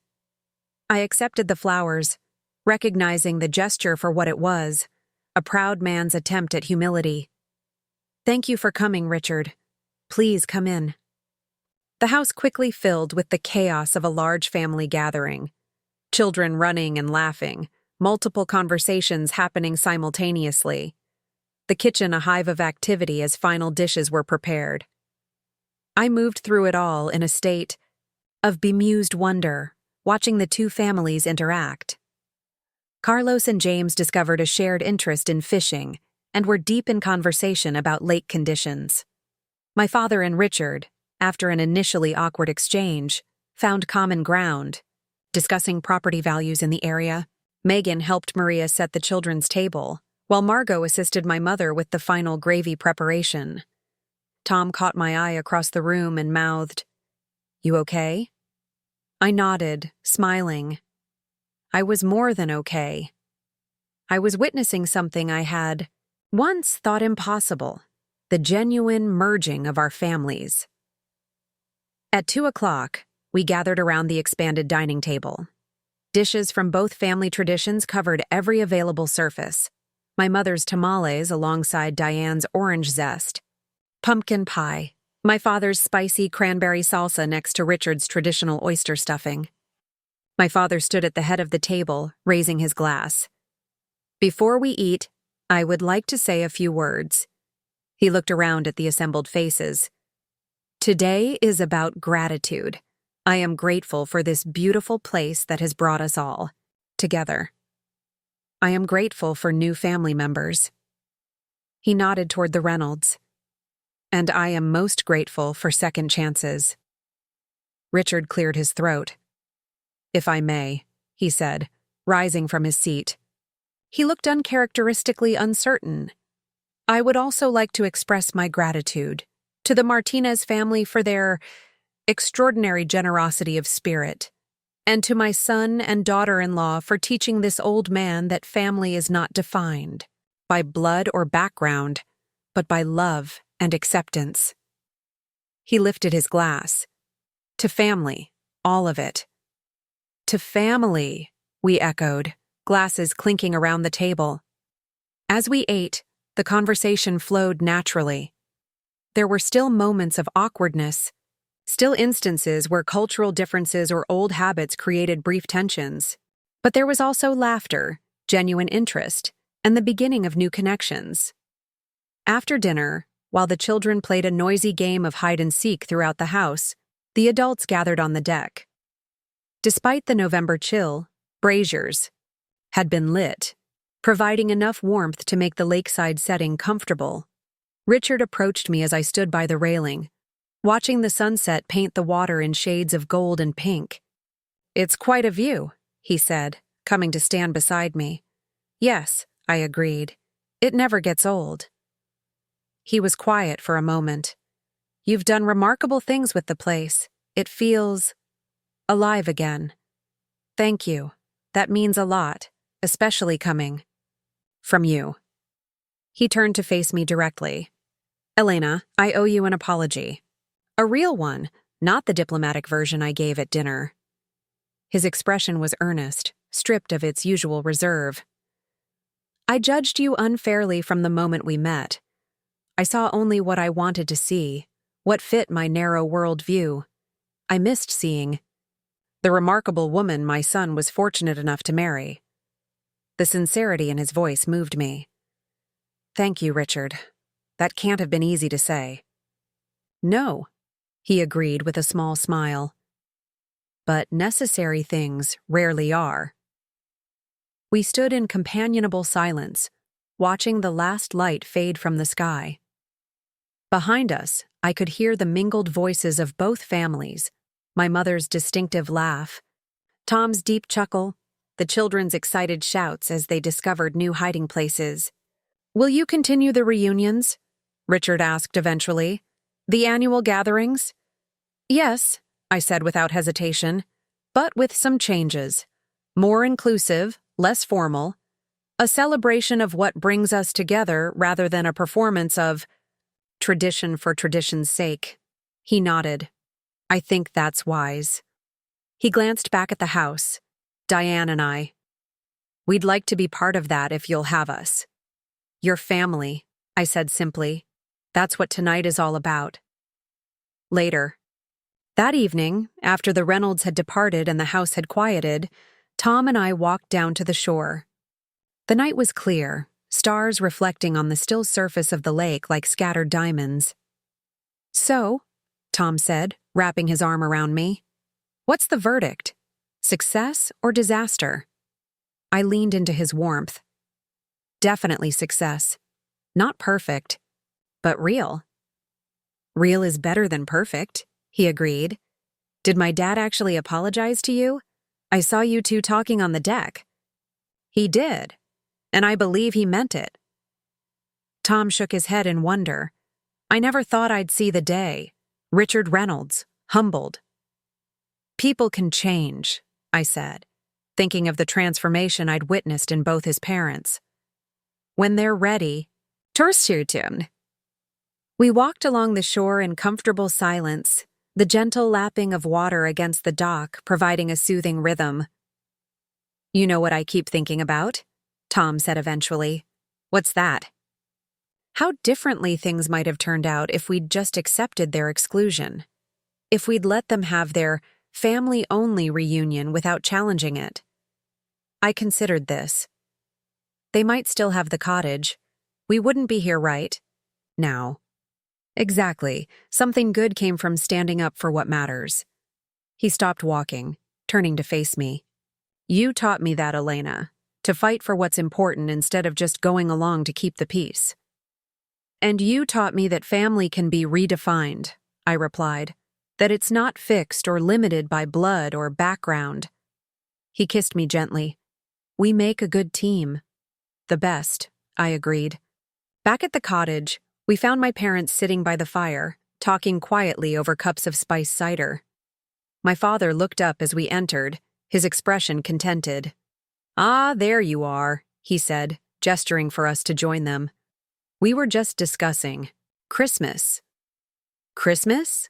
Tom asked, settling into an armchair while I curled up on its arm.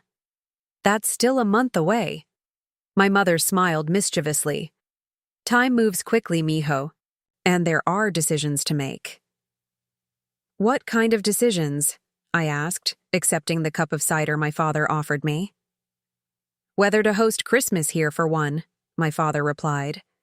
It would be the first Christmas at Lake Haven. The idea immediately appealed to me. Christmas at the lake would be magical, the cottage draped in lights, perhaps snow blanketing the shore, a towering tree in the corner where the Reynolds formal portrait had once hung. I love that idea, I said, looking at Tom. What do you think? He nodded slowly. It could be wonderful. Different from both our family traditions, but maybe that's good. Something new that belongs to all of us. Exactly, my mother said. clearly pleased with our reaction. New traditions for our combined family. As we discussed possibilities, which bedrooms would accommodate which guests, whether to have a Christmas Eve dinner or Christmas Day lunch, what decorations would work best, I felt a deep sense of rightness settle over me. This was what we had fought for, what we had hoped to create, a true blending of families, a space where everyone belonged. The weeks following Thanksgiving passed in a flurry of activity. Tom and I divided our time between our Chicago apartment and Lake Haven, where preparations for Christmas were well underway. My mother had taken charge of decorating, enlisting help from both Megan and Diane, who had grown increasingly comfortable in each other's company. The transformation of the cottage was magical. Twinkling lights outlined every window and draped across the eaves. Inside, garlands of pine and holly adorned the staircase and fireplace mantel. The centerpiece was a magnificent 12-foot pine, tree that my father and Carlos had selected from a local tree farm, now resplendent with ornaments contributed by both families. Diane had surprised everyone by arriving one weekend with boxes of vintage glass ornaments that had been stored in their attic, treasures from the early days of cedar pines that she thought should remain with the cottage.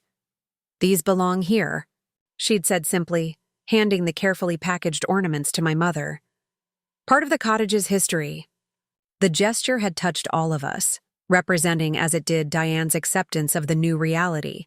Not just grudging acknowledgement, but active participation in creating something new from the foundations of the past. Richard's adjustment had been slower, more measured, but no less significant. He'd taken to joining my father for early morning fishing expeditions when he visited, the two men finding comfortable silence together on the dock as dawn broke over the lake. They rarely caught anything worth keeping, but that wasn't the point. The ritual itself was healing. Tom noticed it too. "I've never seen my father so calm," he remarked one evening in mid-December as we prepared for bed. "It's like he's finally stopped performing and started living." "Losing everything can do that," I replied. "Strip away the unnecessary until you see what truly matters." He nodded thoughtfully. "I just hope it lasts." "I think it will," I said. "The humility doesn't come naturally to him, but the connection does. He's discovering what family actually means, maybe for the first time." As Christmas approached, the weather cooperated beautifully with our vision of a winter wonderland.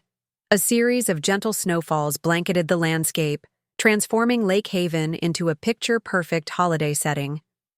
The frozen lake sparkled. In the sunshine, pine trees drooped gracefully under their white burdens, and our new sign stood out boldly against the snow-covered ground. 2 days before Christmas, Tom and I made the final drive up from Chicago, our car packed with presents, food, and last-minute decorations. We'd decided to stay through New Year's, taking extended time off work to fully enjoy the holiday season at the lake. As we turned onto the familiar driveway, now cleared of snow but bordered by pristine white drifts, I felt a flutter of anticipation. This would be our first major holiday hosting both families, the true test of whether the Thanksgiving success could be sustained and expanded. "Nervous?" Tom asked, reading my expression as he always did. "A little," I admitted. "There's more. Pressure with Christmas somehow. Everyone has such strong traditions and expectations." He reached over to squeeze my hand. "That's exactly why we're doing something completely different. New place, new traditions, fresh start." The cottage looked like something from a fairy tale as we approached, lights twinkling against the early twilight, smoke curling from the chimney, windows glowing with warm welcome. My parents' car was already in the driveway, along with Carlos's SUV. Inside, the scene was equally enchanting. A fire crackled in the hearth, filling the space with warmth and the scent of burning pine. My mother and Maria were in the kitchen, preparing something that smelled divine. Carlos and my father were adjusting the massive tree, which had been slightly tilted to one side. "Finally!" my mother exclaimed when she saw us. "We were beginning to think you'd been caught in the snow." Just traffic, Tom replied, accepting her enthusiastic embrace. The roads are actually pretty clear. We settled in quickly, unpacking our things and joining the preparations. The evening passed in a flurry of activity, hanging the last of the decorations, wrapping final gifts, preparing guest rooms for the arrivals expected the next day. By the time we all collapsed in the living room with mugs of my mother's famous Mexican hot chocolate, Lake Haven felt completely transformed from the formal, somewhat sterile environment it had been under Reynolds' ownership. It's perfect, I sighed, looking around at the twinkling lights, the garlands, the personalized stockings hanging from the mantel, one for each family member, including the Reynolds. Not quite perfect yet, my father said mysteriously. There is one final touch. He disappeared into his bedroom and returned carrying a small box wrapped in silver paper. This is for both of you, he said, handing it to Tom and me. An early Christmas gift. Tom looked at me, eyebrows raised in question. I shrugged, equally puzzled. Open it, my mother urged, her eyes sparkling with anticipation. Tom carefully unwrapped the package, revealing a hinged wooden box about the size of his palm. Inside, nestled on velvet, lay an ornate key with an intricate design on its handle. It's beautiful, I said, confused but appreciative. But what does it open? My father smiled. Nothing. It is symbolic, the key to Lake Haven. In our culture, a new home is blessed with a special key, representing protection and welcome. He looked at Tom. I had it made from a piece of the original cedar pine sign. Old wood, new purpose. Tom ran his finger over the key, clearly moved. This means a lot, he said, his voice slightly rough. Thank you. It should hang by the front door, my mother explained. A reminder that this place is a haven for all who enter with love in their hearts. The next morning dawned clear and cold, sunlight sparkling off the snow-covered landscape. We had just finished breakfast when Megan arrived with her family, their car laden with presents and suitcases. We're here for the duration, she announced cheerfully, as her children raced past us to see the tree. David has to return to the city for work on the 27th, but the kids and I are staying through New Year's, if that's okay. More than okay, I assured her, helping with their bags. We have plenty of room. James and Margot arrived an hour later, followed shortly by Richard and Diane. By noon, Lake Haven was filled with the cheerful chaos of a large family gathering, children playing, adults catching up, everyone exclaiming over the decorations and the magnificent view of the frozen lake. You've created something magical here, Diane said quietly as she helped me prepare lunch in the kitchen. I wouldn't have thought it possible 6 months ago. Not just me, I replied, squeezing her arm gently. All of us together. She nodded, her eyes suspiciously bright. Yes, together. Christmas Eve brought the culmination of our planning, a feast that combined traditions from both families. My mother's pozole and tamales shared the table with Diane's crown roast and Yorkshire pudding. We'd set up a long table in the main living area, with additional seating for the children at a smaller table nearby. Before we began eating, my father stood to offer a toast. 1 year ago, none of us could have imagined this moment, he said, looking around at the assembled faces. Life takes unexpected turns, some painful, some beautiful. But tonight, we celebrate the beauty that can come from change, from opening our hearts, from redefining what family means. Richard stood as well, raising his glass. To Lake Haven, and to the Martinez family, who turned what could have been bitter into sweet. We are grateful to be included in this new chapter. To Lake Haven, we echoed, glasses clinking around the table. The meal was everything we'd hoped for. Delicious. Food, flowing conversation, moments of laughter and warmth. The children, excited about the prospect of Santa's arrival, barely ate, too busy discussing their wish lists and eyeing the presents already piled under the tree. After dinner, we gathered in the living room for the tradition my mother had insisted on maintaining, reading The Night Before Christmas aloud before the children went to bed. To my surprise, it was Richard who volunteered to be the reader. My father always read this to us on Christmas Eve, he explained, settling into the armchair by the fire with the illustrated book. It was my favorite tradition. As his deep voice filled the room with the familiar words, I looked around at our blended family. My parents sitting close together on the sofa, Carlos with his arm around Maria, Megan and David with their children. Sprawled at their feet, James and Margot cuddled in a corner, Diane watching her husband with a soft expression I'd never seen before. Tom caught my eye from across the room and smiled. A smile that held 1,000 unspoken words of love and gratitude. I smiled back, my heart so full it felt like it might burst. When the story concluded and the excited children had finally been herded to bed with promises that Santa wouldn't come until they were asleep, the adults settled in with glasses of wine and eggnog. "I have something I'd like to say," Diane announced unexpectedly, setting down her wine glass. All eyes turned to her, curious. She seemed uncharacteristically nervous, smoothing her slacks with one hand. "I've been doing a lot of thinking over these past months," she began. "About the mistakes Richard and I made, about the things we valued that turned out to be empty." She looked directly at me. "Elena, when we excluded you from the reunion, it wasn't just because of the cottage sale. It was because you represented everything that challenged our narrow worldview, your different background, your strong family bonds that didn't depend on status or tradition."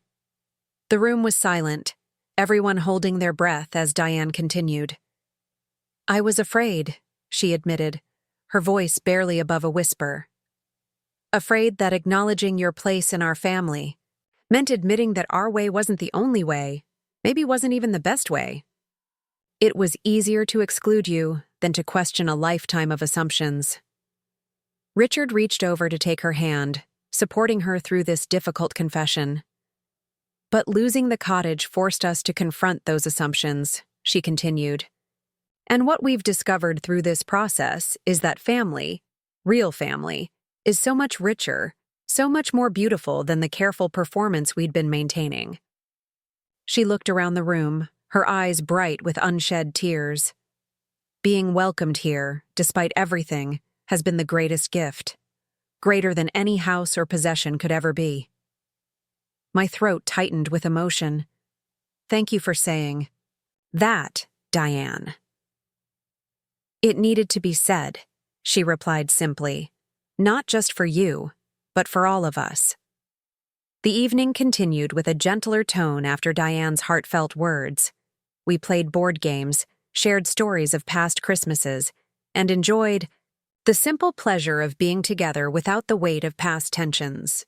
When midnight approached, Megan suggested we all walk down to the lake to look at the stars, a new tradition for Lake Haven Christmases. Bundled in coats, scarves, and boots, we made our way down the snowy path to the shore. The night was perfectly clear, stars blazing in a black velvet sky, their light reflecting off the frozen surface of the lake. Our breath formed clouds in the cold air as we stood in reverent silence, absorbing the beauty of the moment. Tom slipped his arm around my waist, pulling me close. "Merry Christmas, Elena," he whispered, his lips brushing my ear. "Merry Christmas," I whispered back, leaning into his warmth. As we stood there surrounded by our families, both of them, now truly one, I reflected on the journey that had brought us to this point. From rejection and hurt to ownership and inclusion, from division to unity, from exclusion to embrace. The text that had started it all, family only this year, had been transformed into something entirely different. Now family meant all of us, together, creating new traditions while honoring the best parts of the old ones. Christmas morning arrived with fresh snowfall, adding another layer of magic to Lake Haven. The children were up at dawn, of course, their excited voices carrying through the cottage as they discovered the filled stockings and new presents under the tree. The adults followed more slowly, gathering with coffee and pastries to watch the gift-opening frenzy. There was something deeply satisfying about seeing Lake Haven filled with torn wrapping paper, excited exclamations, and the happy chaos of Christmas morning. So different from the formal, controlled gift exchanges of Reynolds Christmases past. Later, as everyone relaxed with their new gifts, Tom took my hand and led me outside to the porch. The morning was crystalline, sunlight turning the snow-covered landscape into a dazzling wonderland. "I have one more gift for you," he said, pulling a small package from his pocket. "Something I wanted to give you privately." I unwrapped it carefully to find a velvet box. Inside was a delicate silver necklace with a pendant shaped like a tiny house. "It's beautiful," I said, touching the pendant gently. "Look closer," Tom urged. I examined the pendant and realized it was actually a miniature rendition of Lake Haven, complete with tiny cedar shingles and the distinctive windows overlooking the lake. "Tom, this is amazing," I whispered, genuinely moved.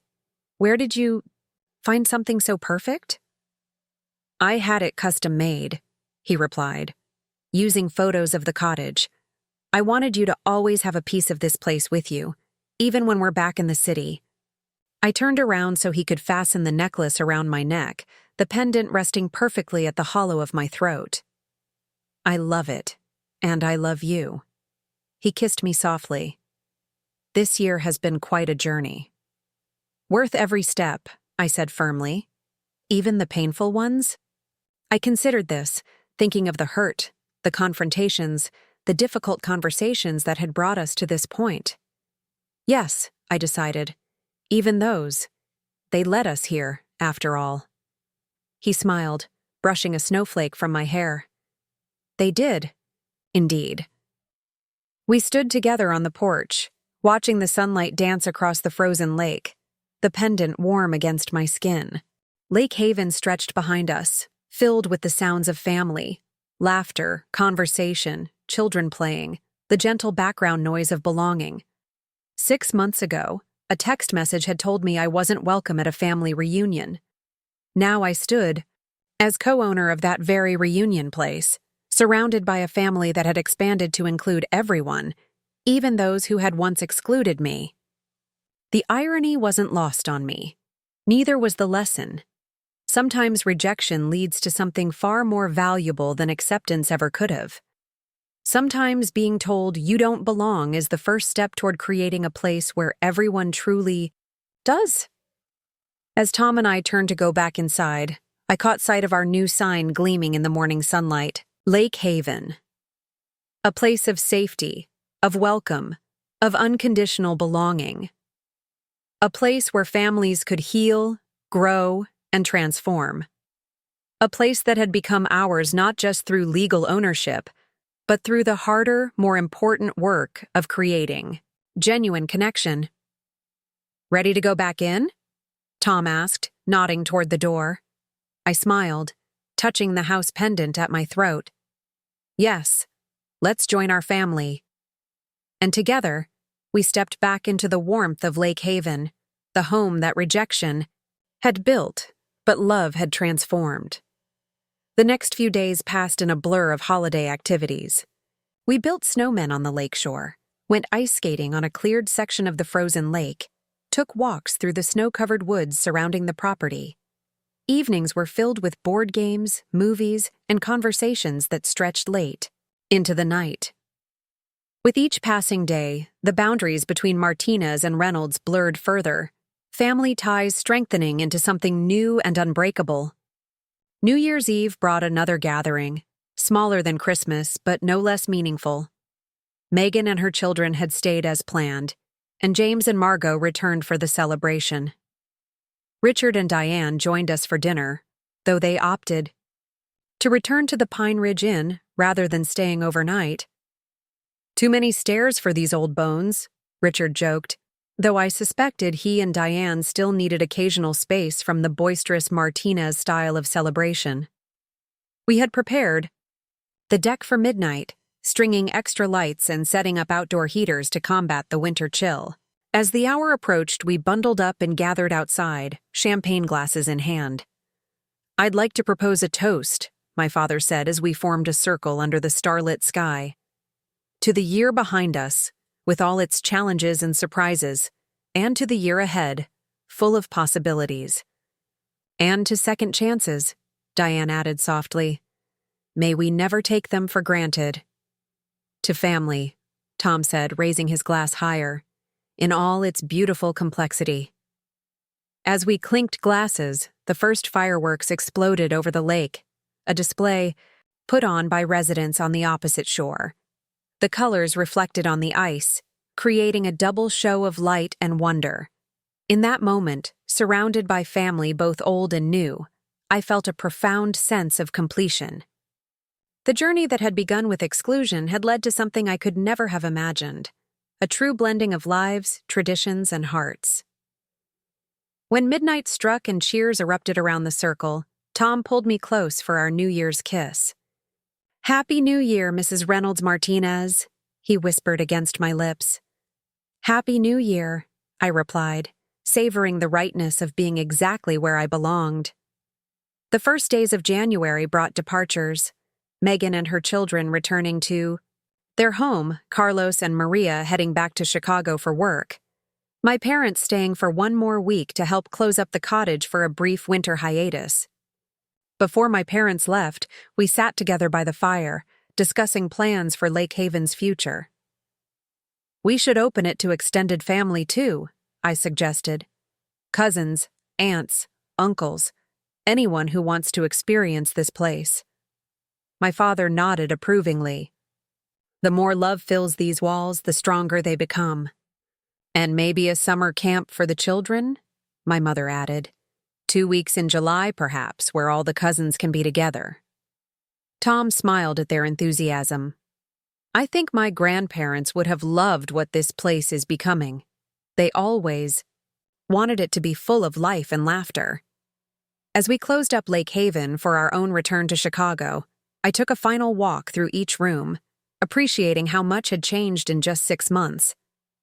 The walls were warmer colors now, family photos, both Reynolds and Martinez, hung in carefully arranged clusters, touches of both cultures evident in every space. In the entry hall, the symbolic key my father had given us hung beside the door, a reminder of the sanctuary this place had become. I touched it gently, a silent promise to honor its meaning in the years to come. Tom found me there, car keys in hand. "Ready to go?" he asked softly. "Almost," I replied. "Just saying goodbye. For now." He wrapped his arms around me from behind, both of us gazing at the key. "It's strange to think how this all started." "With rejection," I murmured.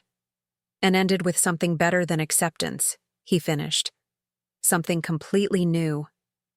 We locked the door behind us, the sign Lake Haven catching the winter sunlight as we drove away. In my purse, I carried a small notebook filled with plans for spring planting, summer gatherings, and fall festivities. A full year of Lake Haven moments waiting to unfold. 3 months later, as the first signs of spring began to appear in Chicago, we received an unexpected invitation. Richard and Diane were hosting a dinner at their new condominium, and they wanted Tom and me to be their first official guests. "Should we go?" I asked Tom, uncertain what to make of this development. "I think we should," he replied after considering it. "They're trying, Elena. That counts for something." The condominium was nothing like their former Lake Forest mansion. Smaller, simpler, with views of the city rather than manicured gardens. But as we entered, I was struck by how much warmer it felt than their previous home had ever been. Diane greeted us with genuine warmth, taking my coat herself rather than directing me to a closet or housekeeper as she would have in the past. Richard offered drinks, seeming comfortable in the role of host rather than lord of the manor. "We've been wanting to have you over for weeks," Diane explained as she led us into the living room. "But we wanted everything to be just right." The space was tastefully decorated but with surprisingly personal touches. Family photos, including several from Christmas at Lake Haven, books that looked actually read rather than just displayed, comfortable furniture arranged for conversation rather than impression. "Your place is lovely," I said sincerely. "It feels like a home." Diane smiled, clearly pleased. "That's exactly what we were aiming for. We've learned a lot about what makes a house a home over these past months." During dinner, which Diane proudly announced she had cooked herself, Richard cleared his throat, setting down his fork with deliberate care. "We have some news we wanted to share with you first," he said, looking uncharacteristically nervous, "before we tell Megan and James." Tom tensed slightly beside me. "What kind of news?" Richard and Diane exchanged glances. "Good news," Diane assured us quickly. "At least we hope you'll think so." Richard took a deep breath. "I've been offered a position teaching business ethics at Northwestern, part-time, starting this fall." "Business ethics?" Tom repeated, clearly stunned. His father had always dismissed academia as being for those who couldn't succeed in the real business world. Richard nodded, a hint of color rising in his cheeks. "Ironic, I know, given my own failures in that department, but perhaps that makes me uniquely qualified to speak on the subject." That's wonderful," I said, genuinely impressed by this transformation. "Congratulations." "And I've started volunteering at the Art Institute," Diane added. "Just 2 days a week, leading tours for school children. It's been incredibly rewarding." As they shared more details about their new ventures, I was struck by the genuine enthusiasm in their voices. These weren't the calculated moves of people trying to rebuild their social standing. These were the choices of individuals who had fundamentally reevaluated what mattered to them. Later, over dessert, Richard brought up Lake Haven. "We've been thinking about the summer reunion," he said carefully. "And we'd like to contribute somehow, not financially," he added quickly, "but perhaps with planning, organization, whatever, would be helpful." "That would be wonderful," I replied, touched by the offer. "It should be a group effort anyway, everyone contributing what they can." "We thought perhaps a theme this year," Diane suggested. "Something that celebrates both families' heritage, a cultural exchange of sorts."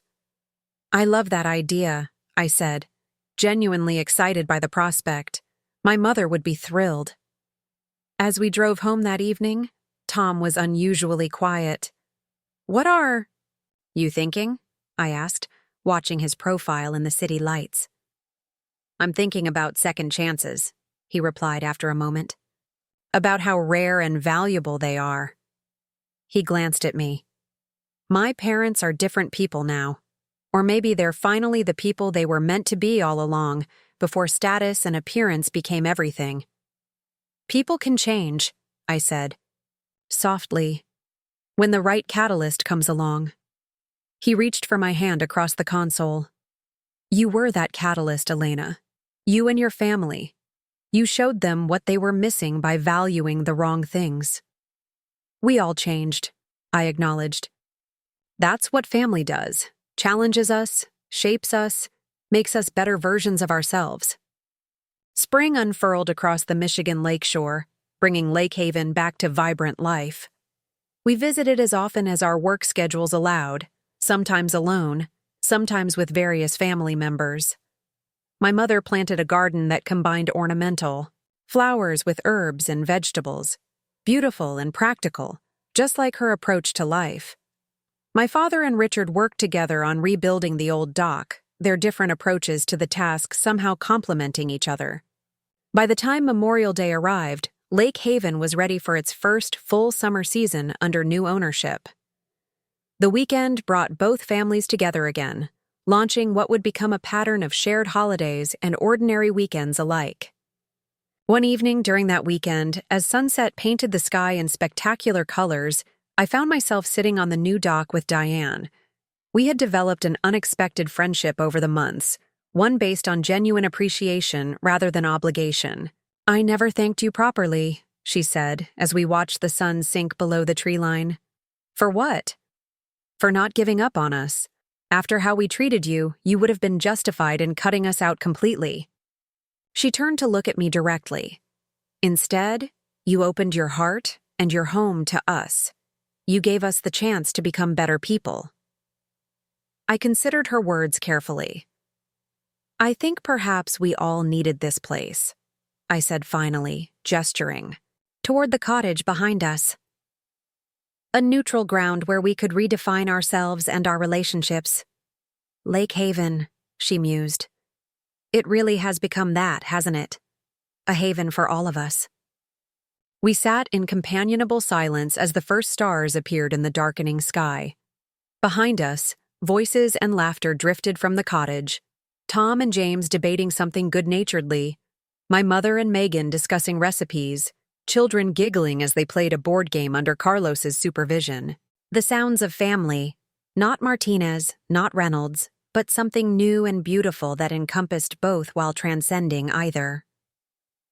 As summer progressed into fall, and fall gave way to another winter, Lake Haven continued to evolve. Each season brought new traditions, new memories, new connections. The annual reunion expanded to include extended family from both sides, a joyous celebration that bore little resemblance to the formal, exclusive gatherings of Reynolds' past. 1 year after, purchasing Cedar Pines Cottage, my family hosted a special dinner to commemorate the anniversary. Everyone who had been part of that tumultuous journey gathered around the expanded dining table. My parents, Carlos and Maria, Megan and her family, James and Margot, Richard and Diane, and of course, Tom and me. My father stood to offer a toast. "1 year ago, we bought a house," he said, looking around at the assembled faces. "Today, we celebrate a home created not by ownership papers or legal rights, but by love, acceptance, and the courage to begin again." Richard raised his glass in response. "And to the Martinez family, who taught us that true wealth isn't measured in property or prestige, but in the joy of belonging." As glasses clinked around the table, I caught Tom's eye. In that shared glance was a world of understanding, about how far we'd come, about the beauty that can emerge from pain, about the family we had created together. The text that had once excluded me now seemed like a distant memory, replaced by countless messages of inclusion, invitations, and genuine connection. The family that had once deemed me unwelcome had become part of a larger, richer family fabric, woven together by choice rather than obligation. Lake Haven stood as a testament to what happens when rejection is met not with bitterness, but with creative determination. When you don't belong becomes the catalyst for building something where everyone belongs. As dinner gave way to dessert and conversation flowed around the table, I touched the house pendant that still hung around my neck, a constant reminder of our journey. What had begun as the most painful exclusion of my life had led to the most meaningful inclusion I could imagine, a true blending of families, cultures, and hearts. Sometimes the most beautiful havens are built on the foundation of rejection, their walls strengthened by forgiveness, their doors opened wide by love. Lake Haven was living proof of that truth, a place where family only had been transformed into family is everyone who chooses to belong. And in that transformation, we had all found home. Up next, you've got 2 more standout stories right on your screen. If this one hit the mark, you won't want to pass these up. Just click and check them out.